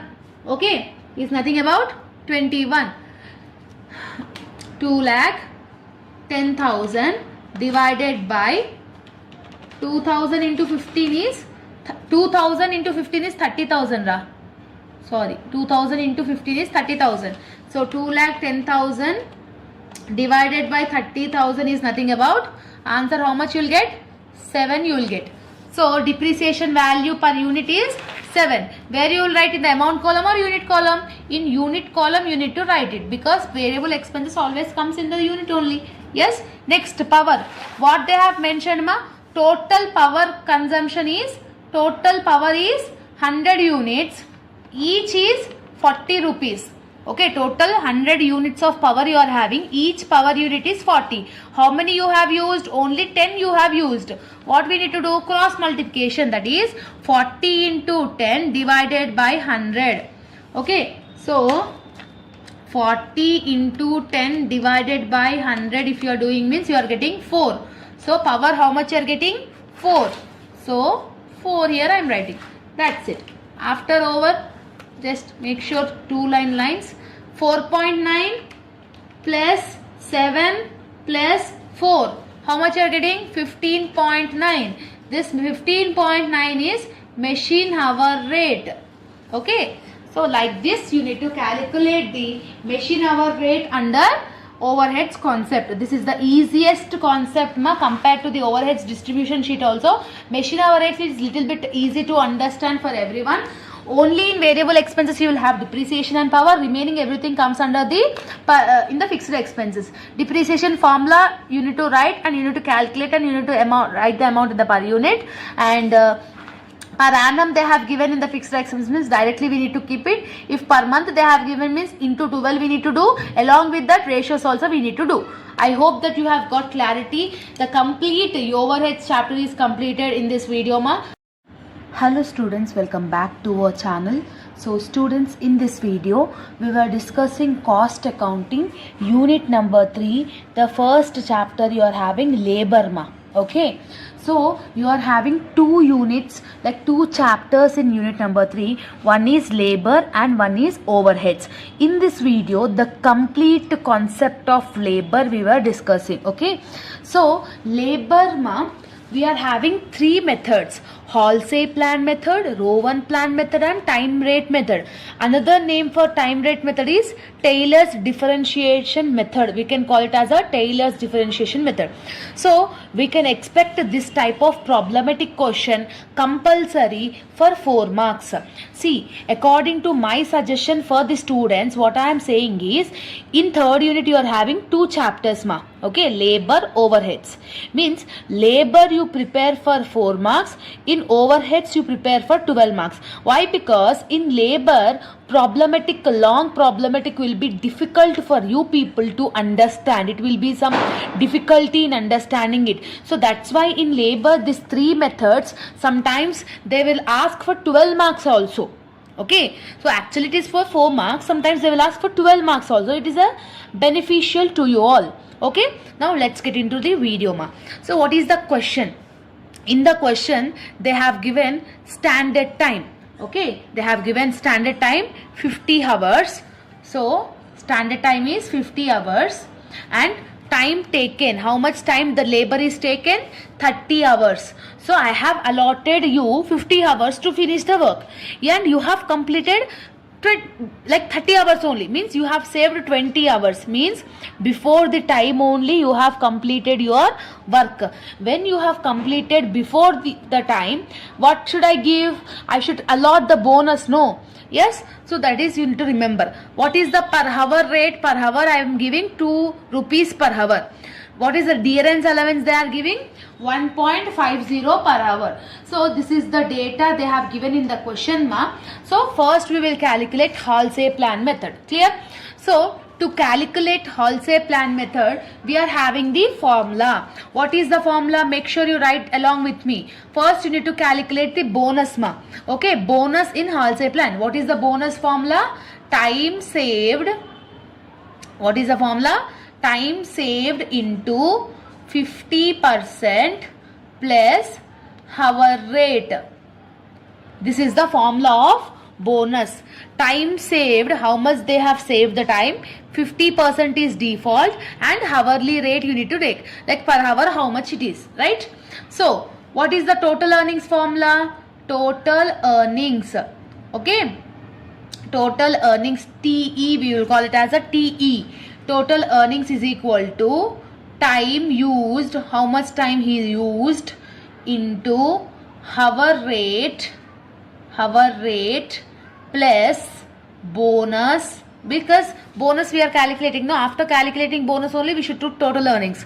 Bonus plus dearance allowance. If they have given dearance allowance in the question we can add it. If they have not given, keep it nil. Okay. So now see the question and do the substitute in the formula. What they have given in the question? First we need to calculate the bonus, right? So to calculate the bonus,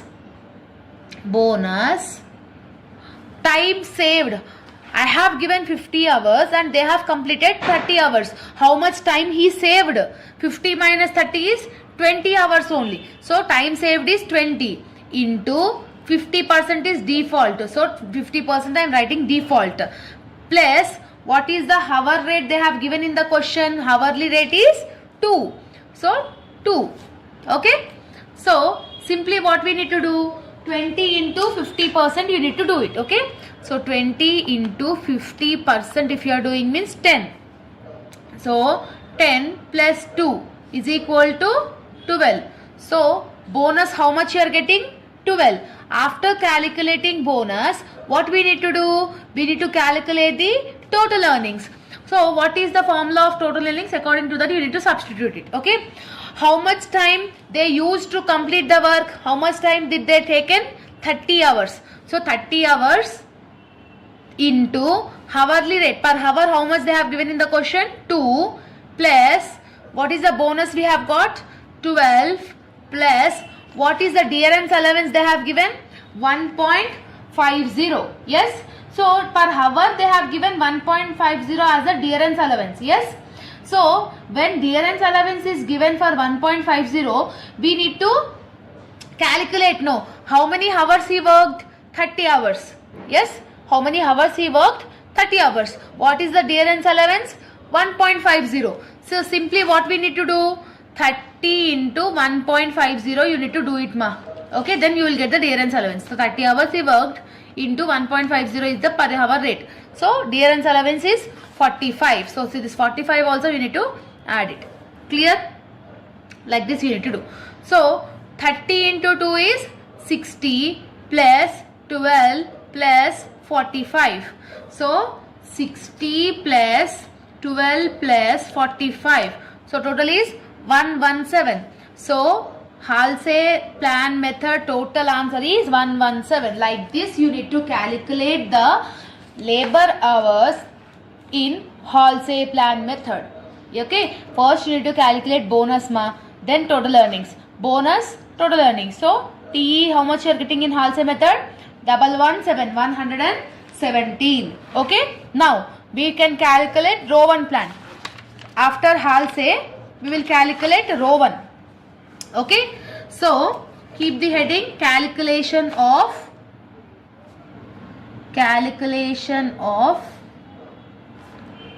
row 1 plan. Okay. To calculate of this row 1 plan we were having the formula, right? So in row 1 formula what is the first you need to calculate? You need to calculate bonus, ma. So what is the bonus formula? Time saved, how much time they have saved, divided by standard time, because standard time how much they have given? Standard time, that you need to divide it into total wages. Okay, what is the formula? Time saved divided by standard time into total wages. Then what is the total earnings formula in row 1 plan? Total wages plus bonus plus dearance allowance. This is the formula of row 1 plan. So to calculate total wages, how we will calculate total wages, ma? So total wages, how we will calculate? How many hours he worked? Total wages is equal to number of hours worked. How many hours he worked into wage per hour. We need to do. Okay. How many hours he worked in the question? 20 hours. Yes. So how many hours he worked in the question? 30 hours. Into per hour it is 2. So 30 into 2, 60. So total wages is 60. Okay. Clear? So after getting the total wages, first calculate bonus, ma. So to calculate bonus, what is the formula? Time saved. How much time he saved? 50 hours is the allotted time. 30 he has taken. Time saved is 20. Standard time is 50 into total wages. How much we got? 60. Like that you need to calculate the bonus. So 20 divided by 50 into 60 if you are doing means you are getting bonus 24. After getting bonus, simply we need to calculate total earnings. So total earnings is equal to total wages. How much we are getting? 60. 60 plus bonus is 24 plus what is there? Dearance allowance. So dearance allowance always should be calculated on number of hours he worked. So how many hours he worked? 30 hours. What is the dearance allowance per hour? 1.50. So 30 into 1.50 is 45. Okay, so 60 plus 24 plus 45 is 129. So total earnings under row 1 plan method is 129. Clear? I hope you have got clarity. Now the last method ma time rate method. Okay, the last method in row 1 in the labor is time rate method. Now keep the heading calculation of time rate method, or else you can call this method as a Taylor's differentiation method also. In time rate method ma, you are not having any bonus formula. Direct you are having total earnings formula. So total earnings is nothing about number of hours worked.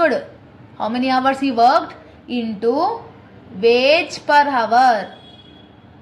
Okay, number of hours he worked into wage per hour plus dearance allowance. This is the formula of time rate method.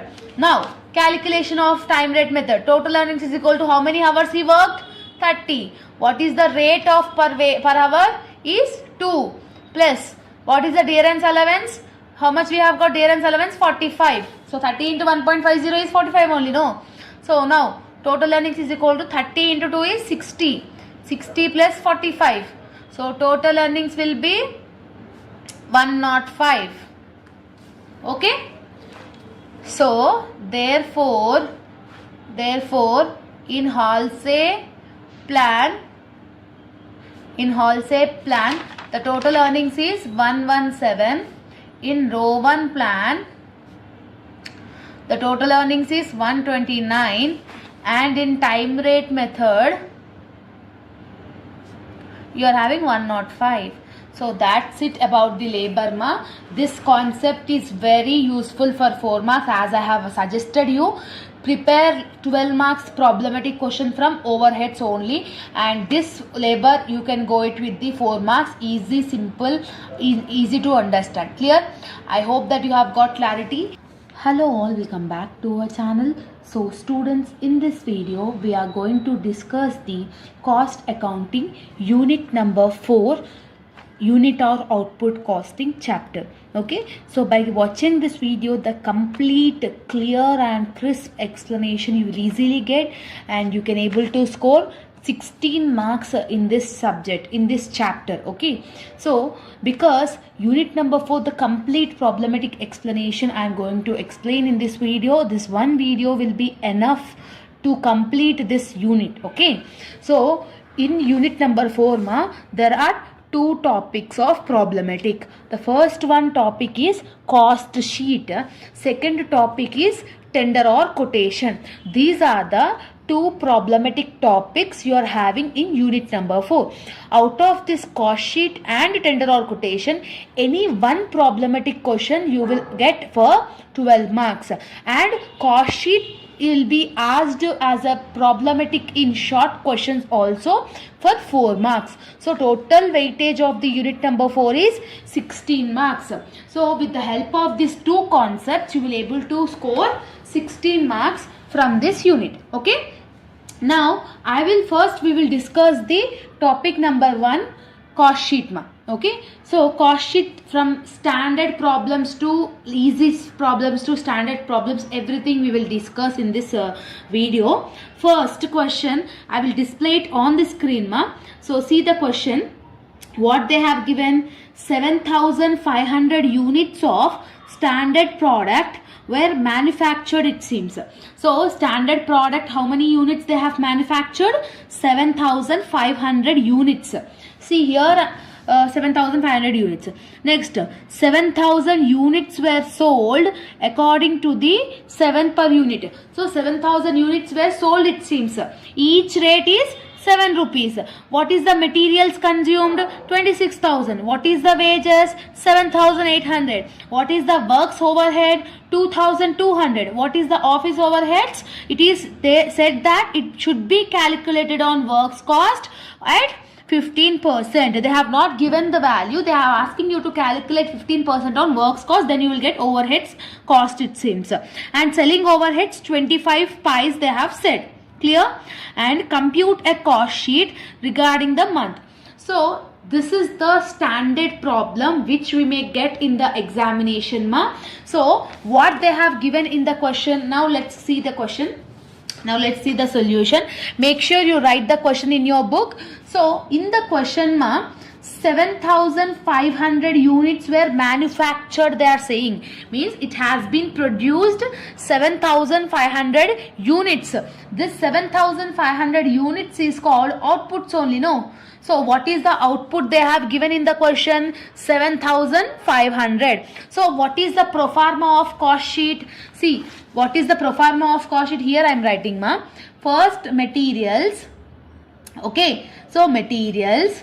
For materials, if you are adding wages or labor, you need to add wages or labor, then you will get prime cost. What you will get? Prime cost. For this prime cost, if you are adding works overheads, means works or factory overhead is one and the same. When you are adding works overhead, then the amount whatever you are getting is called works cost. The amount whatever is getting is called works cost. For this works cost, if you are adding office overheads, means for this works cost, if you are adding office overheads, means the amount whatever you are getting is called cost of production. What we'll call cost of production. For this cost of production, selling and distribution expenses if you are adding, means the final amount whatever you are getting is called total cost.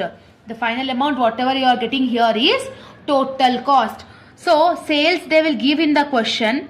Okay, so sales minus total cost if you are doing, means either you will get profit or loss.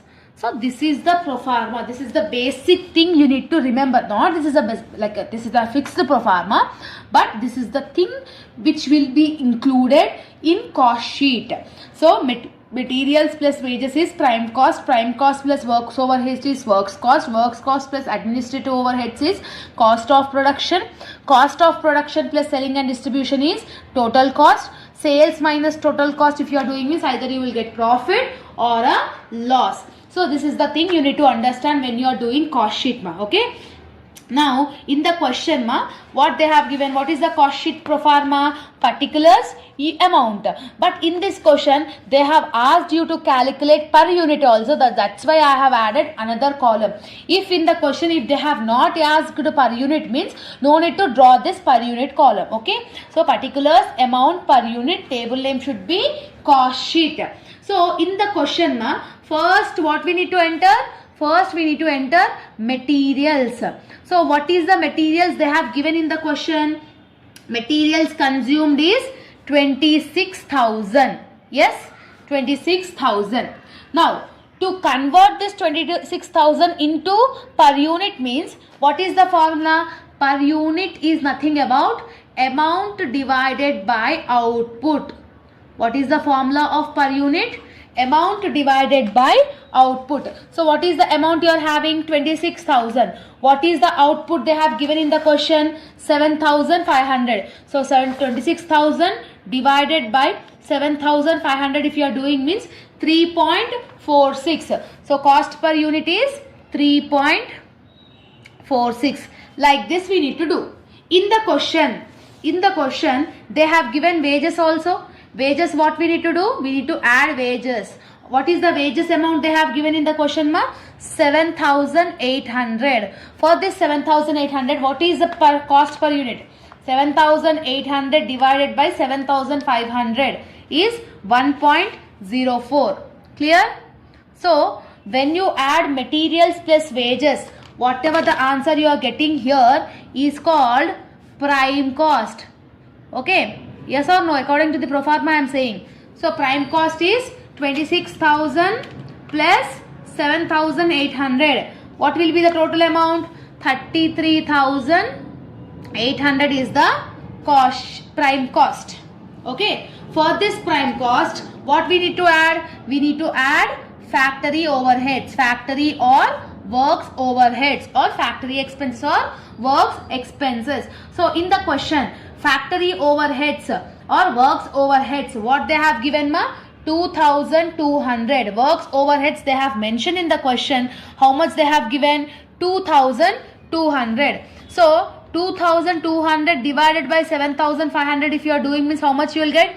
0.29. So 0.29 is the cost per unit. So for 33,800 also cost per unit we need to calculate. No. So 33,800 divided by 7,500. How much you are getting? 4.50. Okay. Like this you need to do.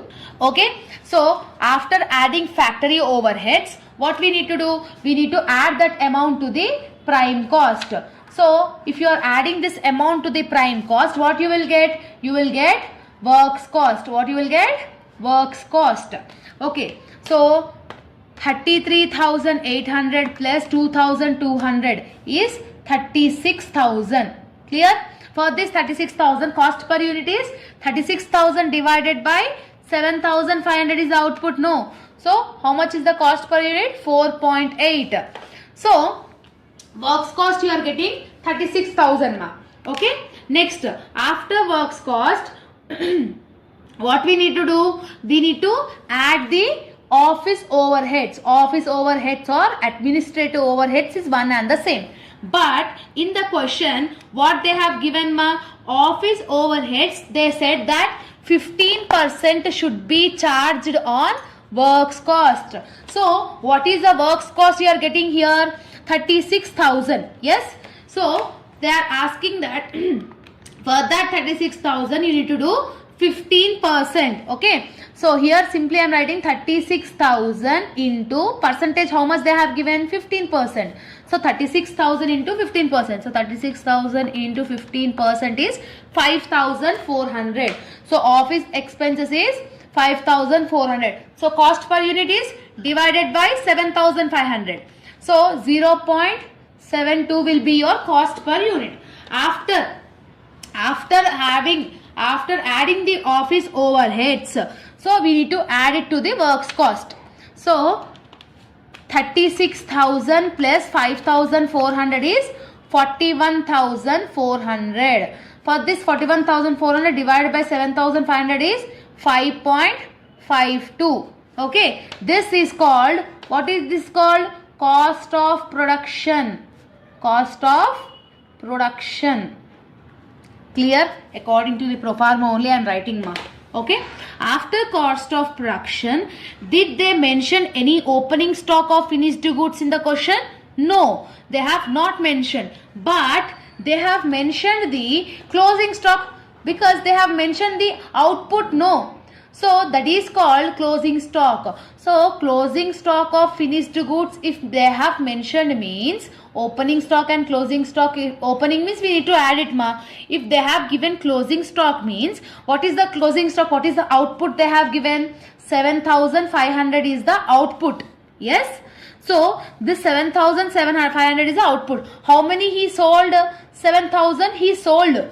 Okay. So what will be the balance? 7,500 minus 7,000 if you are doing means 500 will be your closing stock. So for this 500, what is the per unit rate? Like after receiving the output, after sales amount is given means closing stock of finished goods we need to do. Output is 7,500, sales is 7,000. So output minus sales is 500. So you are getting 500. So what is the cost per unit you are having beside that? What is the cost per unit you are having here? The last cost per unit whatever you are having, into that we need to take it. So that is 5.52. Whatever the answer we are getting here ma, the last cost per unit whatever the amount you are having, with that percentage you need to do. That means 500 into 5.52 you need to do. Okay. So 500 into 5.52 if you are doing means 2760 you are getting. So that is called closing stock of finished goods. Closing stock what we need to do? Minus we need to do. Okay. So minus we need to do. So if the value is minus, if the value is negative value, you should not calculate cost per unit ma. Okay. So from 41,400 if you are deducting 2760 is how much you are getting? 38,640. This 38,640 is called cost of goods sold. So for this 38,640, you need to calculate per unit, no? So divided by 7,500. How much you are getting? 5.15. 5.15 is the cost per unit you are getting over here. Clear?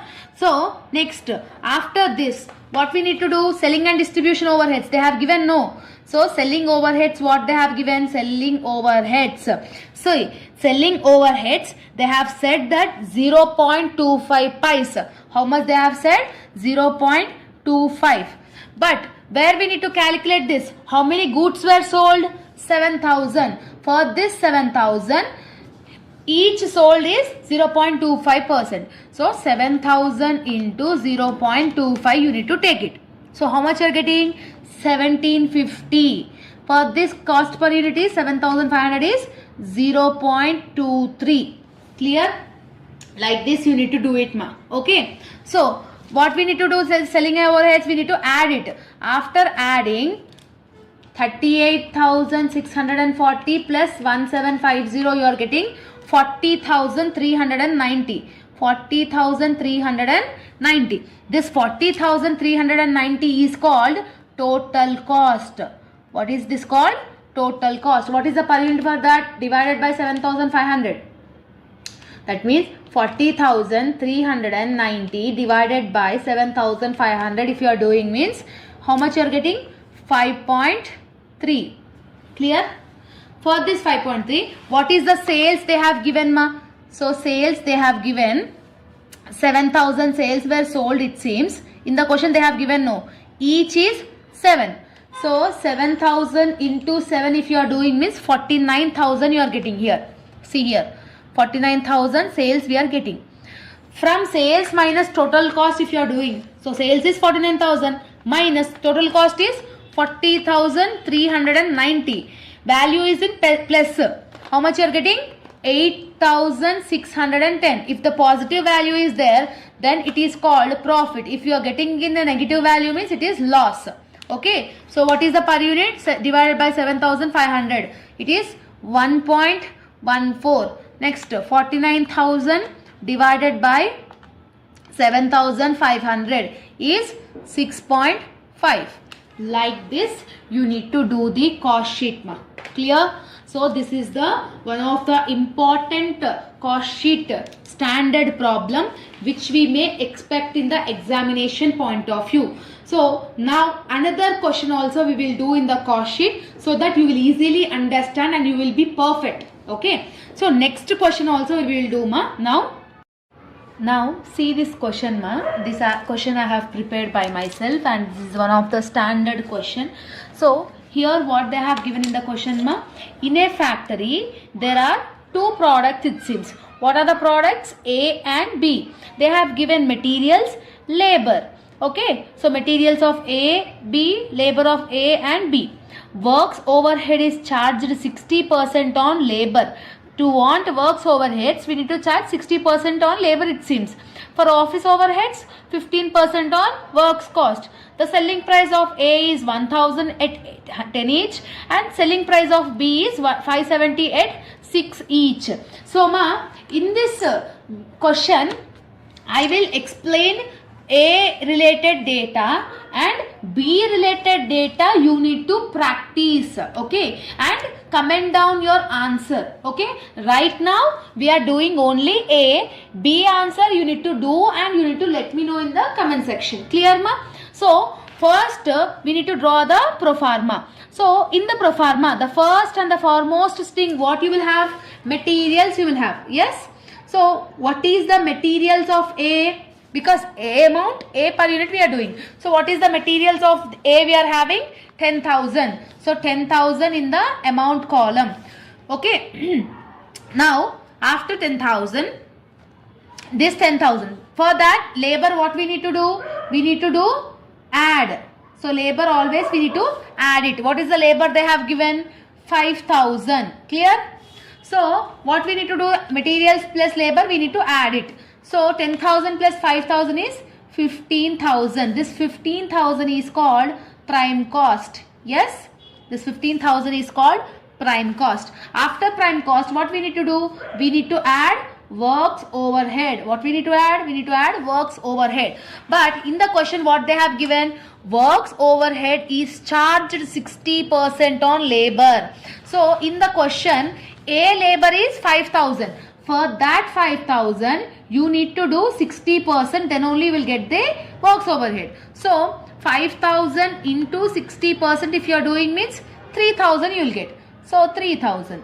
What you need to do this 3,000? You need to add it. So 15,000 plus 3,000 is 18,000. This 18,000 is called works cost. Yes or no? This 18,000 is called works cost. Clear?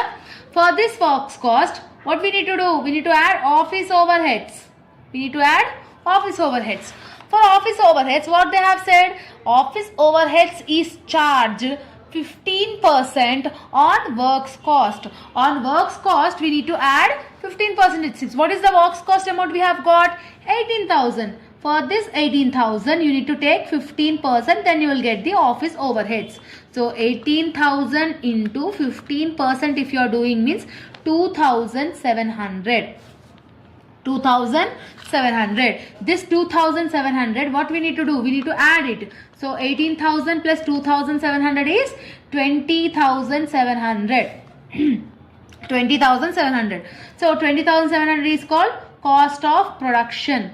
For this cost of production, selling and distribution overheads, what we need to do? We need to add it. But in the question, did they said any selling and distribution overheads?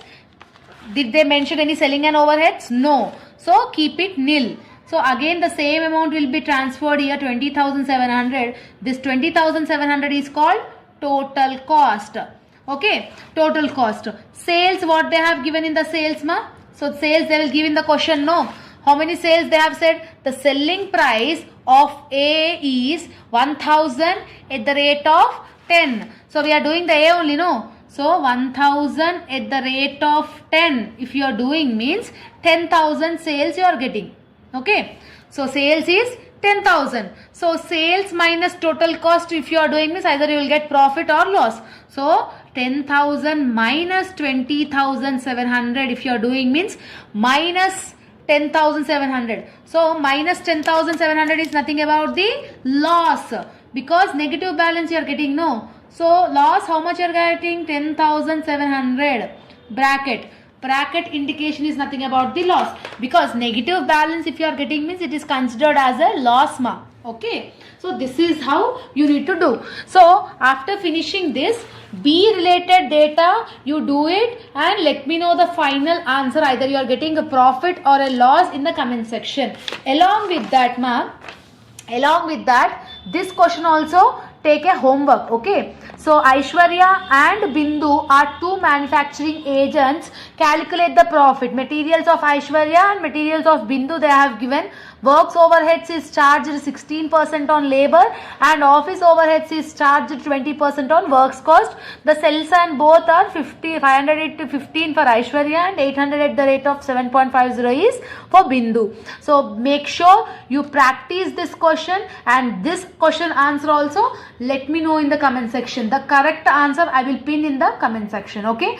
Now we will discuss the topic 2, that is tender or quotation. Okay. So students, topic number 2 in unit number 4 is tender or quotation. So in this tender or quotation, see the question. How you need to recognize tender or quotation sum? From the following manufacturing account, they have given materials 60,000, wages 10,000, factory overheads 20,000, office overheads is 55,000. Okay. During 2003, the factory received a quote. Here what we are having ma? So they have mentioned quote. So this quote or tender or quotation, this type of names if you are having in the question means you need to consider that question as a tender or quotation topic. Which material is 60,000 and the wages is 40,000. So second recognition of the question is they will give the data and below that they will mention the tender or quotation and after that also they will give the new material rate and new wages rate. Wages and labor is one and the same. Okay. The profit of the firm is 15%. So this is the question they have given. So first, when you want to do tender or quotation, first you need to do cost sheet. When you want to do cost sheet, with the help of this data, you need to take the cost sheet. So cost sheet pro forma is particulars and amount. So first, what you are having? Materials you are having, ma. So what is the materials you are having? 60,000. Okay. So materials they have given. For this materials, wages, what we need to do? We need to add wages 10,000. 10,000 they have given, no. So 60,000 plus 10,000 is 70,000. This 70,000 is called prime cost. Yes. This 70,000 is called prime cost. For this prime cost, if you are adding works overheads or factory overheads, if you are having means, if you are adding means 20,000 they have given. So 20,000 I am adding. This 20,000 if you are adding means you are getting here 90,000. This 90,000 is called works cost. Yes. For this works cost, office overheads, what we need to do? We need to add office overheads. What is the office overheads? 55,000. When you add office overheads, so 90,000 plus 55,000 is 1,45,000. This 1,45,000 is called total cost. What is the total cost? 1,45,000. See here, ma. When tender or quotation sum is given, with the help of the first data, you need to calculate the cost sheet. Okay, this is the first step you need to do it. Okay, after calculating the cost sheet, now in the next page, after the calculation of the cost sheet, in the next slide, you need to write the working notes. In working notes, you need to calculate the calculation of factory overheads percentage. What you need to do? You need to calculate the factory overheads percentage. Then what is the formula? Formula is factory overheads divided by wages into 100. This is the formula of factory overheads percentage. So now in the cost sheet, what is the factory overheads? You are having 20,000. What is the wages? 10,000. Factory or works overhead is one and the same. So factory overheads is 20,000 and wages is 10,000. So simple, what we need to do? So 20,000 divided by 10,000 into 100. Okay. So 20,000 divided by 10,000 into 100 if you are doing means how much you are getting? Sorry, 20,000 divided by 10,000 into 100 if you are doing means how much you are getting? 200. So 200 percentage you are getting here and at them. Okay. So this is the calculation of factory overheads.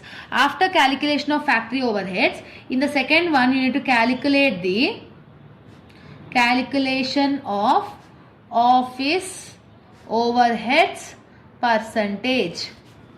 Next, calculation of the office overheads percentage. To calculate office overheads percentage, then what is the formula? Office overheads divided by works cost into 100. So in cost sheet, what is the office overheads we are having? 55,000. What is the works cost you are having? 90,000. So that means 55,000 divided by 90,000 into 100. Okay. 55,000 divided by 90,000 into 100 if you are doing means how much you are getting? 61.1%. So that means 61.1%. Okay, like this you need to calculate the percentages after finishing the cost sheet. Clear? Now after calculating the percentages of this both, you need to draw the table, that is tender or quotation table. Okay, again you need to draw the tender or quotation. So in the question after the quotation period, I have said no, new material and new wages they will give. What is the new material they have given? 60,000. What is the new wages they have given? 40,000. So that new material and new wages you need to add it here in the tender or quotation. So materials is 60,000 plus wages is 40,000. So 60,000 plus 40,000 is 1 lakh. This 1 lakh rupee is called prime cost, right? So for this prime cost, what we need to do? We need to add the factory overheads or works overheads. But we have calculated the percentage ma. What is the factory overheads percentage? We have got 200%, right?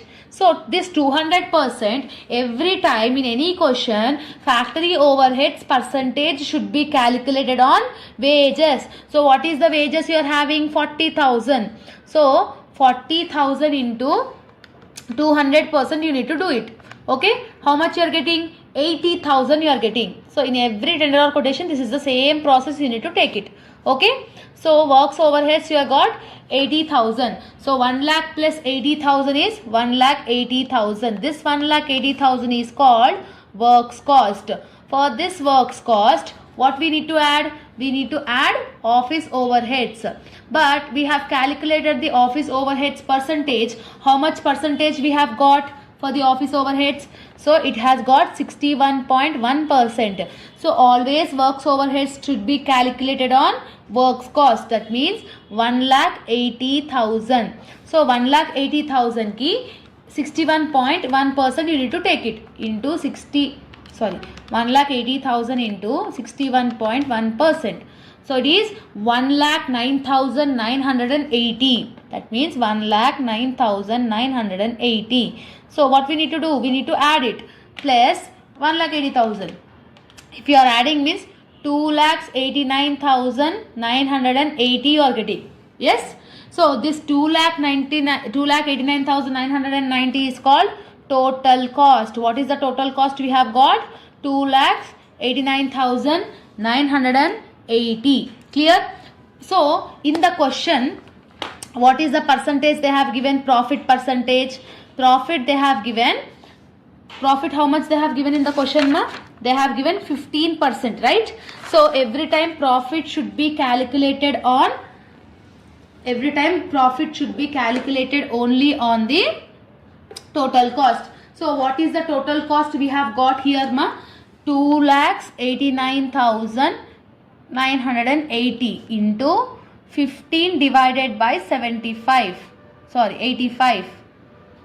Why we have wrote 85 means in denominator, what is the percentage they have given? 15%. No, from 100 you need to minus that 15.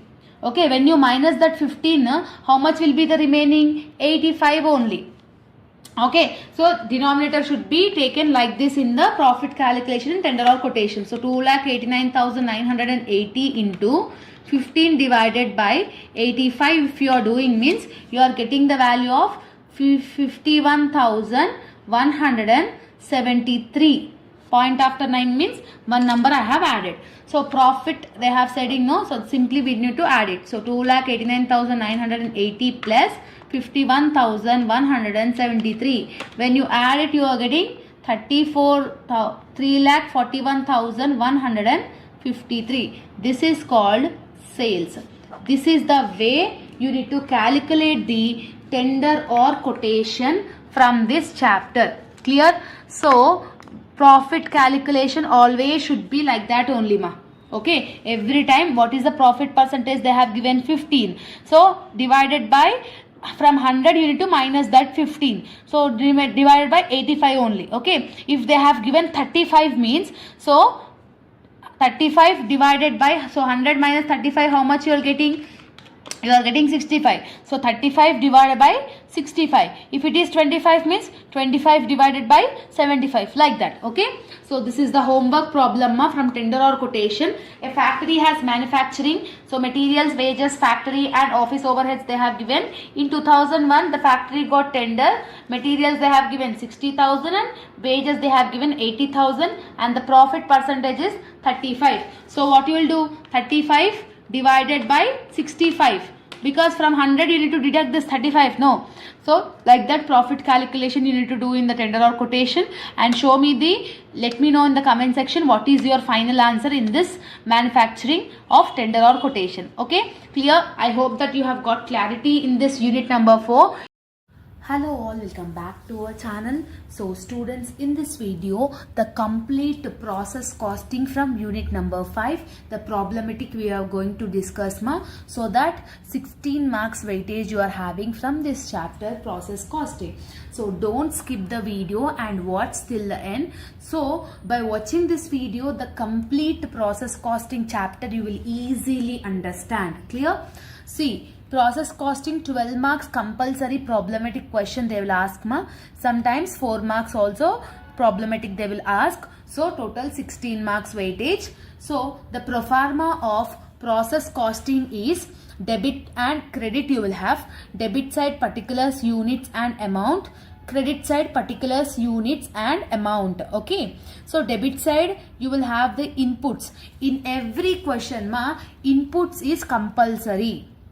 Inputs is compulsory. In inputs column only you will have the units and amount. Remaining whatever the materials, labor, other expenses, overheads or wages or any other circumstances if they are giving in the question, you need to enter that in the amount column only, not in units. Except inputs, nothing will come here okay. And in credit side, in every question, by normal loss you are having, by abnormal loss you are having, and output you are having. If you are getting abnormal loss, you should enter in the credit side. If you are getting abnormal gain, you should enter in the debit side. In every question, either you will get abnormal loss or abnormal gain. Any one only you will have Clear? So this is the complete pro forma of the process costing. In credit side, normal loss, abnormal loss, output. These three only will have. Remaining whatever they might be giving in the question, you need to keep it in the debit side only, that too in the amount columns only, except input. Clear? So this is the thing. Next one, you need to understand the calculation of normal loss. Normal loss every time they will give in the percentage. In the question they will give in the percentage. We need to calculate normal loss units. We need to calculate normal loss amount. To calculate normal loss units, we need to calculate on the inputs. In every question we will have the inputs, no? Inputs into whatever the percentage they have given, that percentage. To convert that inputs into the amount, so whatever the inputs you are getting, that into scrap. Scrap value they will give in the question only. So scrap or weight loss or anything is comes under here only. Okay. So this is the calculation of normal loss. Now calculation of abnormal loss or abnormal gain amount. Okay. Abnormal loss or abnormal gain amount calculation will be debit side total units. You need to add debit side total units column.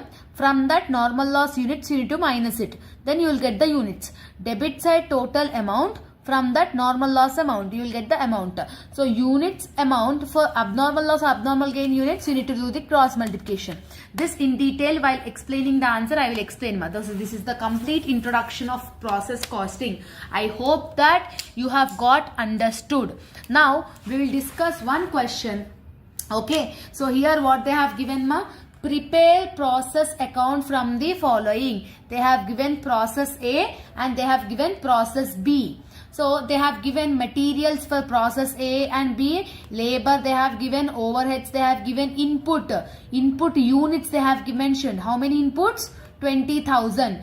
Output they have given 17,500 and 17,000. Normal loss they have given 10% and 4%. I have said no. Normal loss every time they will give in the percentage format only.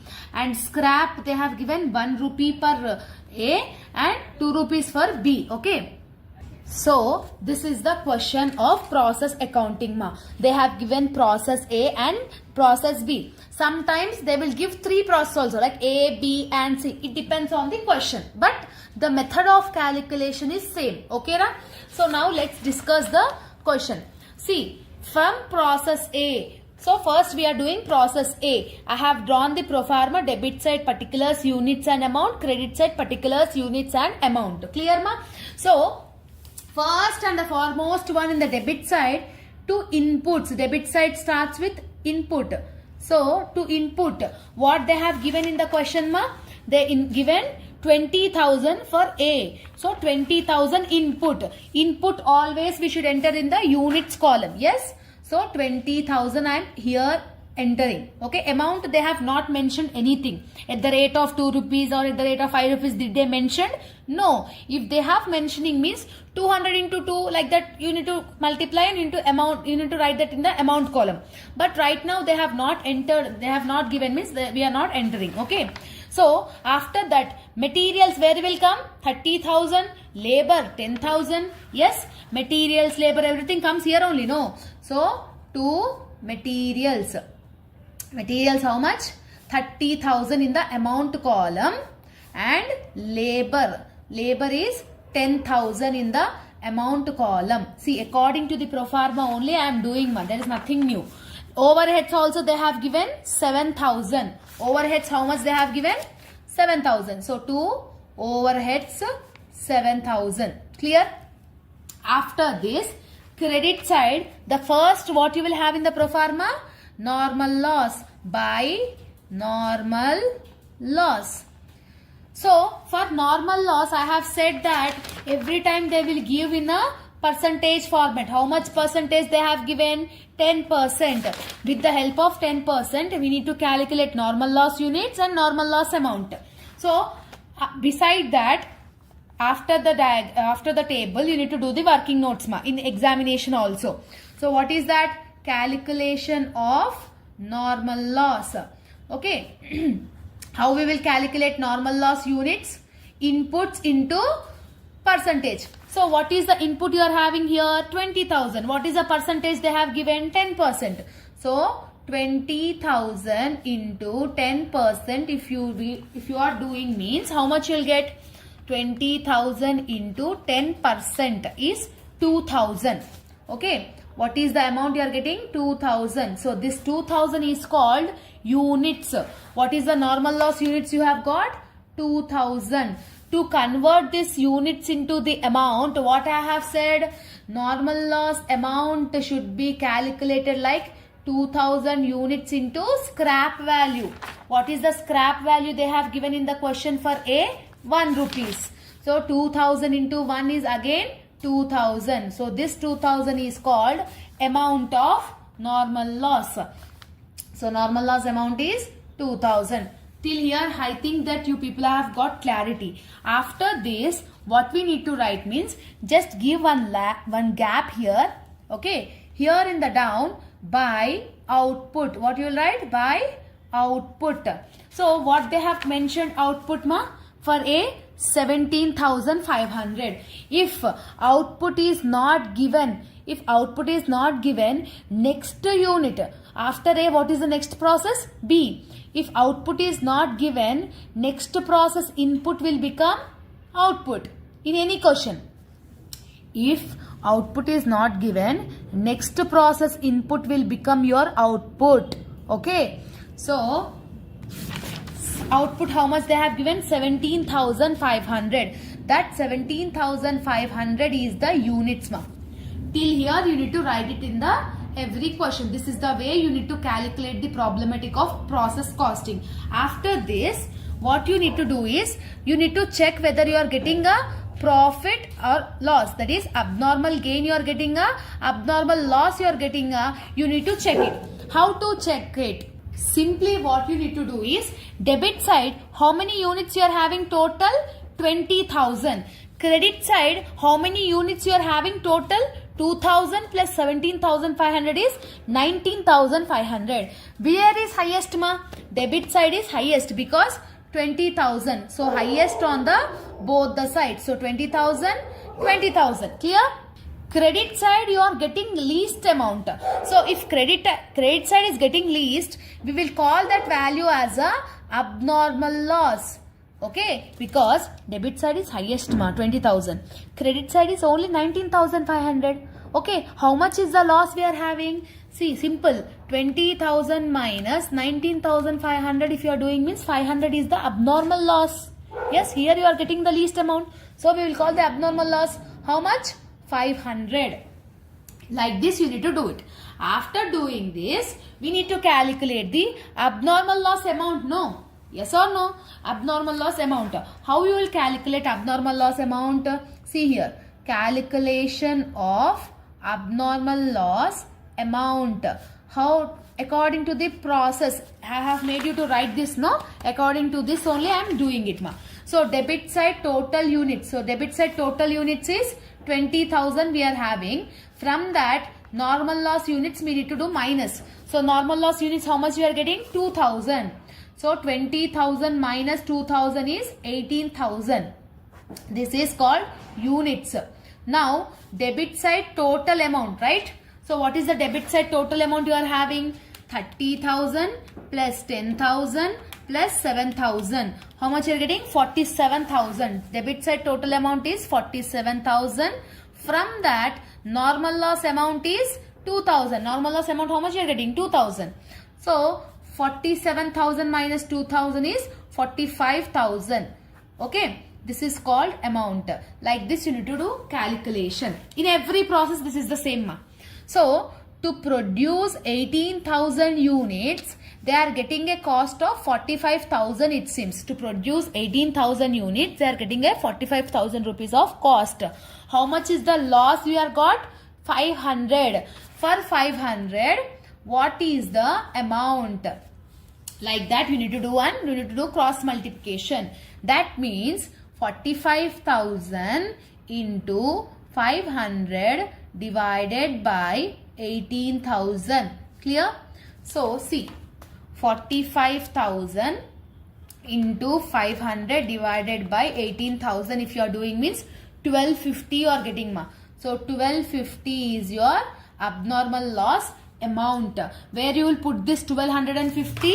In the abnormal loss amount. Like this you need to calculate. Even for abnormal gain also, that is the same process you need to do. Okay. Now everything is over. Now units, highest units on the both the sides. Now debit side total amount is 47,000. Here it is least. Highest value is 47,000. So that's why I am writing in both the sides. 47,000, 47,000. From 47,000 we need to deduct 2,000 and 1250. When you are deducting 2,000 and 1250, you will get 43,750. This 43,750 will become your output amount. Every time output amount should be calculated like a balancing figure only.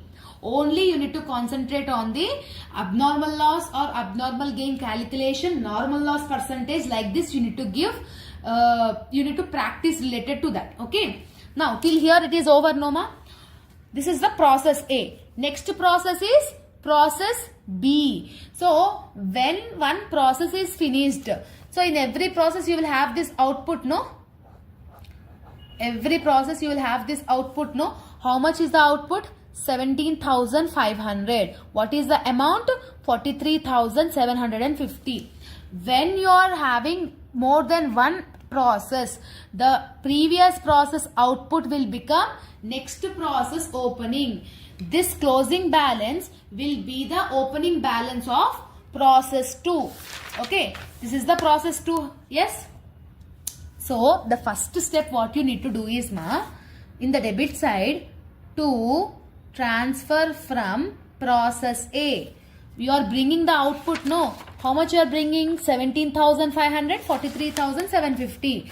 So 17,500 in the units column, 43,750 in the amount column. Like this is the first thing you need to do when you are having more than one process. After that, remaining is everything is same. Materials, labor. Again, you should not take inputs. The 17,500 we have already taken. Again, you should not take it. Okay. So materials is 3,000, labor is 12,000. Okay. Materials and labor here only, no? To materials. Yes. To labor. Okay. Materials is 3,000. Labor is 12,000. Overheads is, what is the overheads they have given here? 8,600. So 8,600 in the amount column. Clear, ma? Next, what they have given? Output, last we will write normal loss 4%. So calculation of normal loss we will do, no. So calculation of normal loss. So 4% on where you will do? Inputs. Yes. What is the input you are having here? 17,500. So 17,500 into 4% if you are doing means how much you are getting, ma? 17,500 into 4% is 700. Okay. So this 700 is the normal loss units. Normal loss units here only I should write by normal loss 700 units. To convert that 700 into amount, what is the scrap value they have given, ma, for process B? 2. So simply what we need to do, 700 into 2, that is 1400. This 1400 is the amount. Okay, and they have mentioned output also, no. Give one line and write here by output. How much the output they have given? 17,000 output they have given. Now what we need to do, we need to check whether we are getting abnormal loss or abnormal gain. How we will check my abnormal loss or abnormal gain? First, debit side total units, how much you are having? 17,500. Credit side total units is 17,700.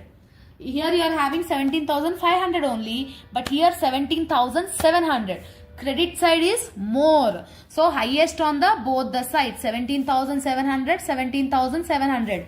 Wherever is least, here you are getting the least value. If you are here you are getting the least value, we will call it as a abnormal gain. What we will call? Abnormal gain. So from 17,700 minus 17,500 if you are doing means how much you are getting? 200. So abnormal gain amount is 200. What we need to do next? Abnormal gain amount calculation. How we will do that calculation? Debit side units is 17,500. From that normal loss units is 700. So 17,500 minus 700 if you are doing means 16,800 is the units. Yes. Now debit side total amount. What is the debit side total amount? 43,750 plus 3,000 plus 12,000 plus 8,600. So 67,350. So 67,350. From that normal loss amount is 1400. When you are doing minus means how much you are getting? 65,950. Yes. So this is called amount. Okay. That is units and this is amount. Clear, ma? What we need to do now? 16,800 units, 65,950 is the amount. What is the abnormal gain amount you are having? Units 200. To produce 200, what will be the amount? Cross multiplication. That is 65,950 into 200 divided by 16,800. How much you are getting? 65,950 into 200 divided by 16,800 if you are doing means 785. So point after one means same number. So 785. Where you will write that 785? Here you should write it because you have calculated abnormal gain amount. No. Now do total. Debit side total, credit side total. Debit side is highest. So 43,750 plus 3,000 plus 12,000 plus 8,600 plus 785.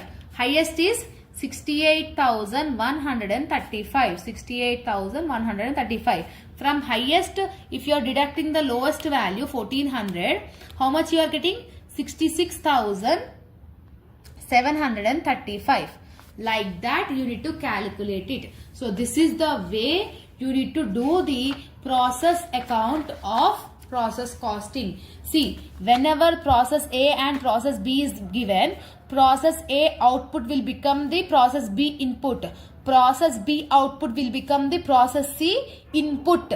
This is the thing you need to remember, ma. Okay. So, I will give you the homework problem. Okay. Or else we can do this also. Okay. Now, we will do this sum also. Not homework. We will do this sum also so that you will have a complete clarity related to this process costing subject. Okay. So, see here. Prepare process costing. They have given X Y, Z. Means 3 processes we need to do. Materials they have given, labor they have given, outputs they have given, normal loss they have given, scrap also they have given. 10,000 units. Units is nothing about input. Okay. 10,000 inputs were introduced to process A, it seems. Each is 1 rupees. So now we'll do the solution part now. Okay. So process A input is 10,000. Each is 1 rupee. So process X, sorry. So first one will become your debit side. To input. So what is the input? 10,000. What is the rate of each? So 10,000 into 1 if you are doing means 10,000 you will get it in the amount column. Because each rate they have given in the previous sum they have not given per rate. So that's why we have kept nil. Okay. So next in X what you are having? Materials 2050, labor 5,000. So materials here only no. So materials 2050 to labor 5,000. Yes. Output, what is the output they have given? 9,500. So output where we should write? Here we should write. So here I am writing by output. I am giving some gap and I am writing. So 9,500 is the output they have given. Clear? Normal loss how much they have given ma? 3%. So 3% on which we will do? Input. Input is 10,000. Yes, on working notes I am doing ma. For the clarity purpose. So 10,000 into 3%. How much you will get? 10,000 into 3% if you are doing means 300. Okay. This 300 is the units. To convert this 300 into the amount, what is the scrap they have given? 0.25. So that is 300 into 0.25 if you are doing means how much you are getting? 0.25 if you are doing means 75. So this is the amount. So 300 is the units, 75 is the amount of normal loss. By normal loss, 300 units, 75 is the amount. Clear? After calculating everything, now we need to check whether you have got abnormal loss or abnormal gain. Yes, girls? Girls and boys. Now here, 10,000 units you are having. Here 9,500 plus 300 is 9,800. So 10,000 minus 9,800 is nothing about 200. Here you are getting least. So if you are getting here least means it is called abnormal loss. By abnormal loss 200. So 10,000 on the both the sides because highest units. Clear? To calculate abnormal loss, how we will do? Total units minus normal loss units. So total units is 10,000. From that normal loss units is 300. So 9,700 will become your units. Now debit side total amount. Total amount is nothing about 10,000 plus 2050 plus 5,000. So that will be 1750. So 1750 minus normal loss amount is 75. So from that if you are doing 75 minus means 16,975 will become your amount. Okay, after getting this what we will do? 9,700 units ki 16,975 అయితే మనకు abnormal loss ఎంత వచ్చింది? 200. 200 కి ఎంత? Cross multiplication చేయండి. That means 16,975 into 200 divided by 9,700 into 200 divided by 9,700. How much you are getting? 350. This 350 is called abnormal loss amount. Yes. So 350 I am writing here. Okay ma. Now do the total. So debit side total amount is 10,000 plus 2050 plus 15,000. 5,000 is 1750. So highest amount on the both the sides. So 1750 minus 75 minus 350. If you are doing means how much you are getting? 16,625. So for by process this will become the opening. Okay. So next process ki output opening aitadi kada. Next process ante enti? Y e kada. So y ki opening balance enti? To transfer from A. How much you are transferring from A? What is the output? 9,500 is the units. 16,625 is the amount. Now do the Y process. Materials 2688, labor is 2,000, 8,000. So materials is 2688 and labor is 8,000. Clear? And output they have given by output. What is the output they have given, ma? 9,100 they have given output for Y. So 9,100 here I am writing. What is the normal loss they have given for Y? 5%. So 5% on where you will do? 9,500. That means 9,500 into 5% you should do. 9,500 into 5% if you are doing means 475. So normal loss units is 475. So here I am writing by normal loss 475. To convert this 475 you want scrap value, no? What is the scrap they have given? 0.50. That means 475 into 0.50 you need to do it. Into 0.50 if you are doing means 237.5. So you can take 238. Point after 5 means you can take one add number, no? So 238 will become your normal loss amount. After that, what you need to calculate? You need to calculate whether you are getting profit or loss, that is gain or loss.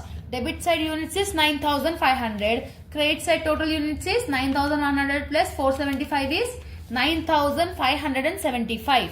See, credit side is more, debit side is less. When debit side is less, what we will call? To abnormal gain. What we will call? Abnormal gain. Here 575 you are having, here 500 you are having. Most, how much is the least? 75. Okay.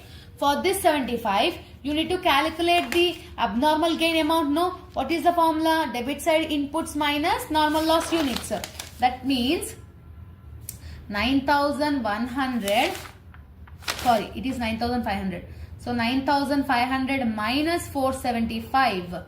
So 9,500 minus 475 if you are doing means 9025 will be your units, ma. Okay. Okay. Now debit side total amount. Debit side total amount is 16,625 plus 2,688 plus 8,000. How much you are getting? 27,313. So debit side total amount is 27,313. From that normal loss amount is 238. So 238 we need to do minus. If you are doing minus, 27,075 will become your amount. Okay. Simple thing again. 9025 units ki 27,075 అయితే మనకి abnormal gain ఎంతకు వచ్చిందమ్మా? 75. 75 కి ఎంత? Cross multiplication.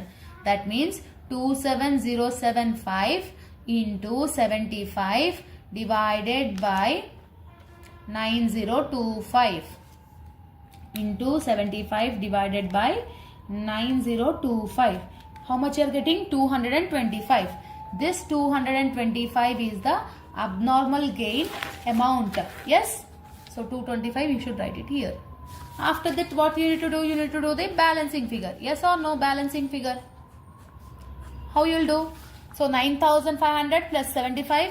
So 9,575. So here also 9,575. So debit side total amount is 16,625 plus 2,688 plus 8,000 plus 225. How much is the amount? 27,538. Highest amount on the both the sides. So 27,538 minus 238 if you are doing means how much you are getting? 27,300. So this output will become next process ఏమైతుంది? Input. అంతేనా కాదా? సింపుల్గా ఉంటుంది. నేను ఫాస్ట్గా ఎందుకు చెప్తున్నాను? మీకు అర్థం అవ్వాలని చెప్తున్నాను. ఓకేనా? సో ఇక్కడ అవుట్పుట్ ఏమవుతుంది? నెక్స్ట్ ప్రాసెస్కి ఇన్పుట్ అవుతుంది. సో ఫస్ట్ మనం ఏం చేయాలి ఇక్కడ? టు ట్రాన్స్ఫర్ ఫ్రమ్ Y ఎక్కడి నుంచి తెస్తున్నాం y, ఇది x. So how much you have transferring? 9,100, 27,300. So 9,100, 27,300. Yes. After this, what is the materials they have given? 2509. Two materials is 2509. Two labor. What is the labor they have given for the process Z? 6,500. Okay. Output, by output what they have given ma? 8,100. Normal loss percentage they have given 8%. 8% where we need to do 9,100.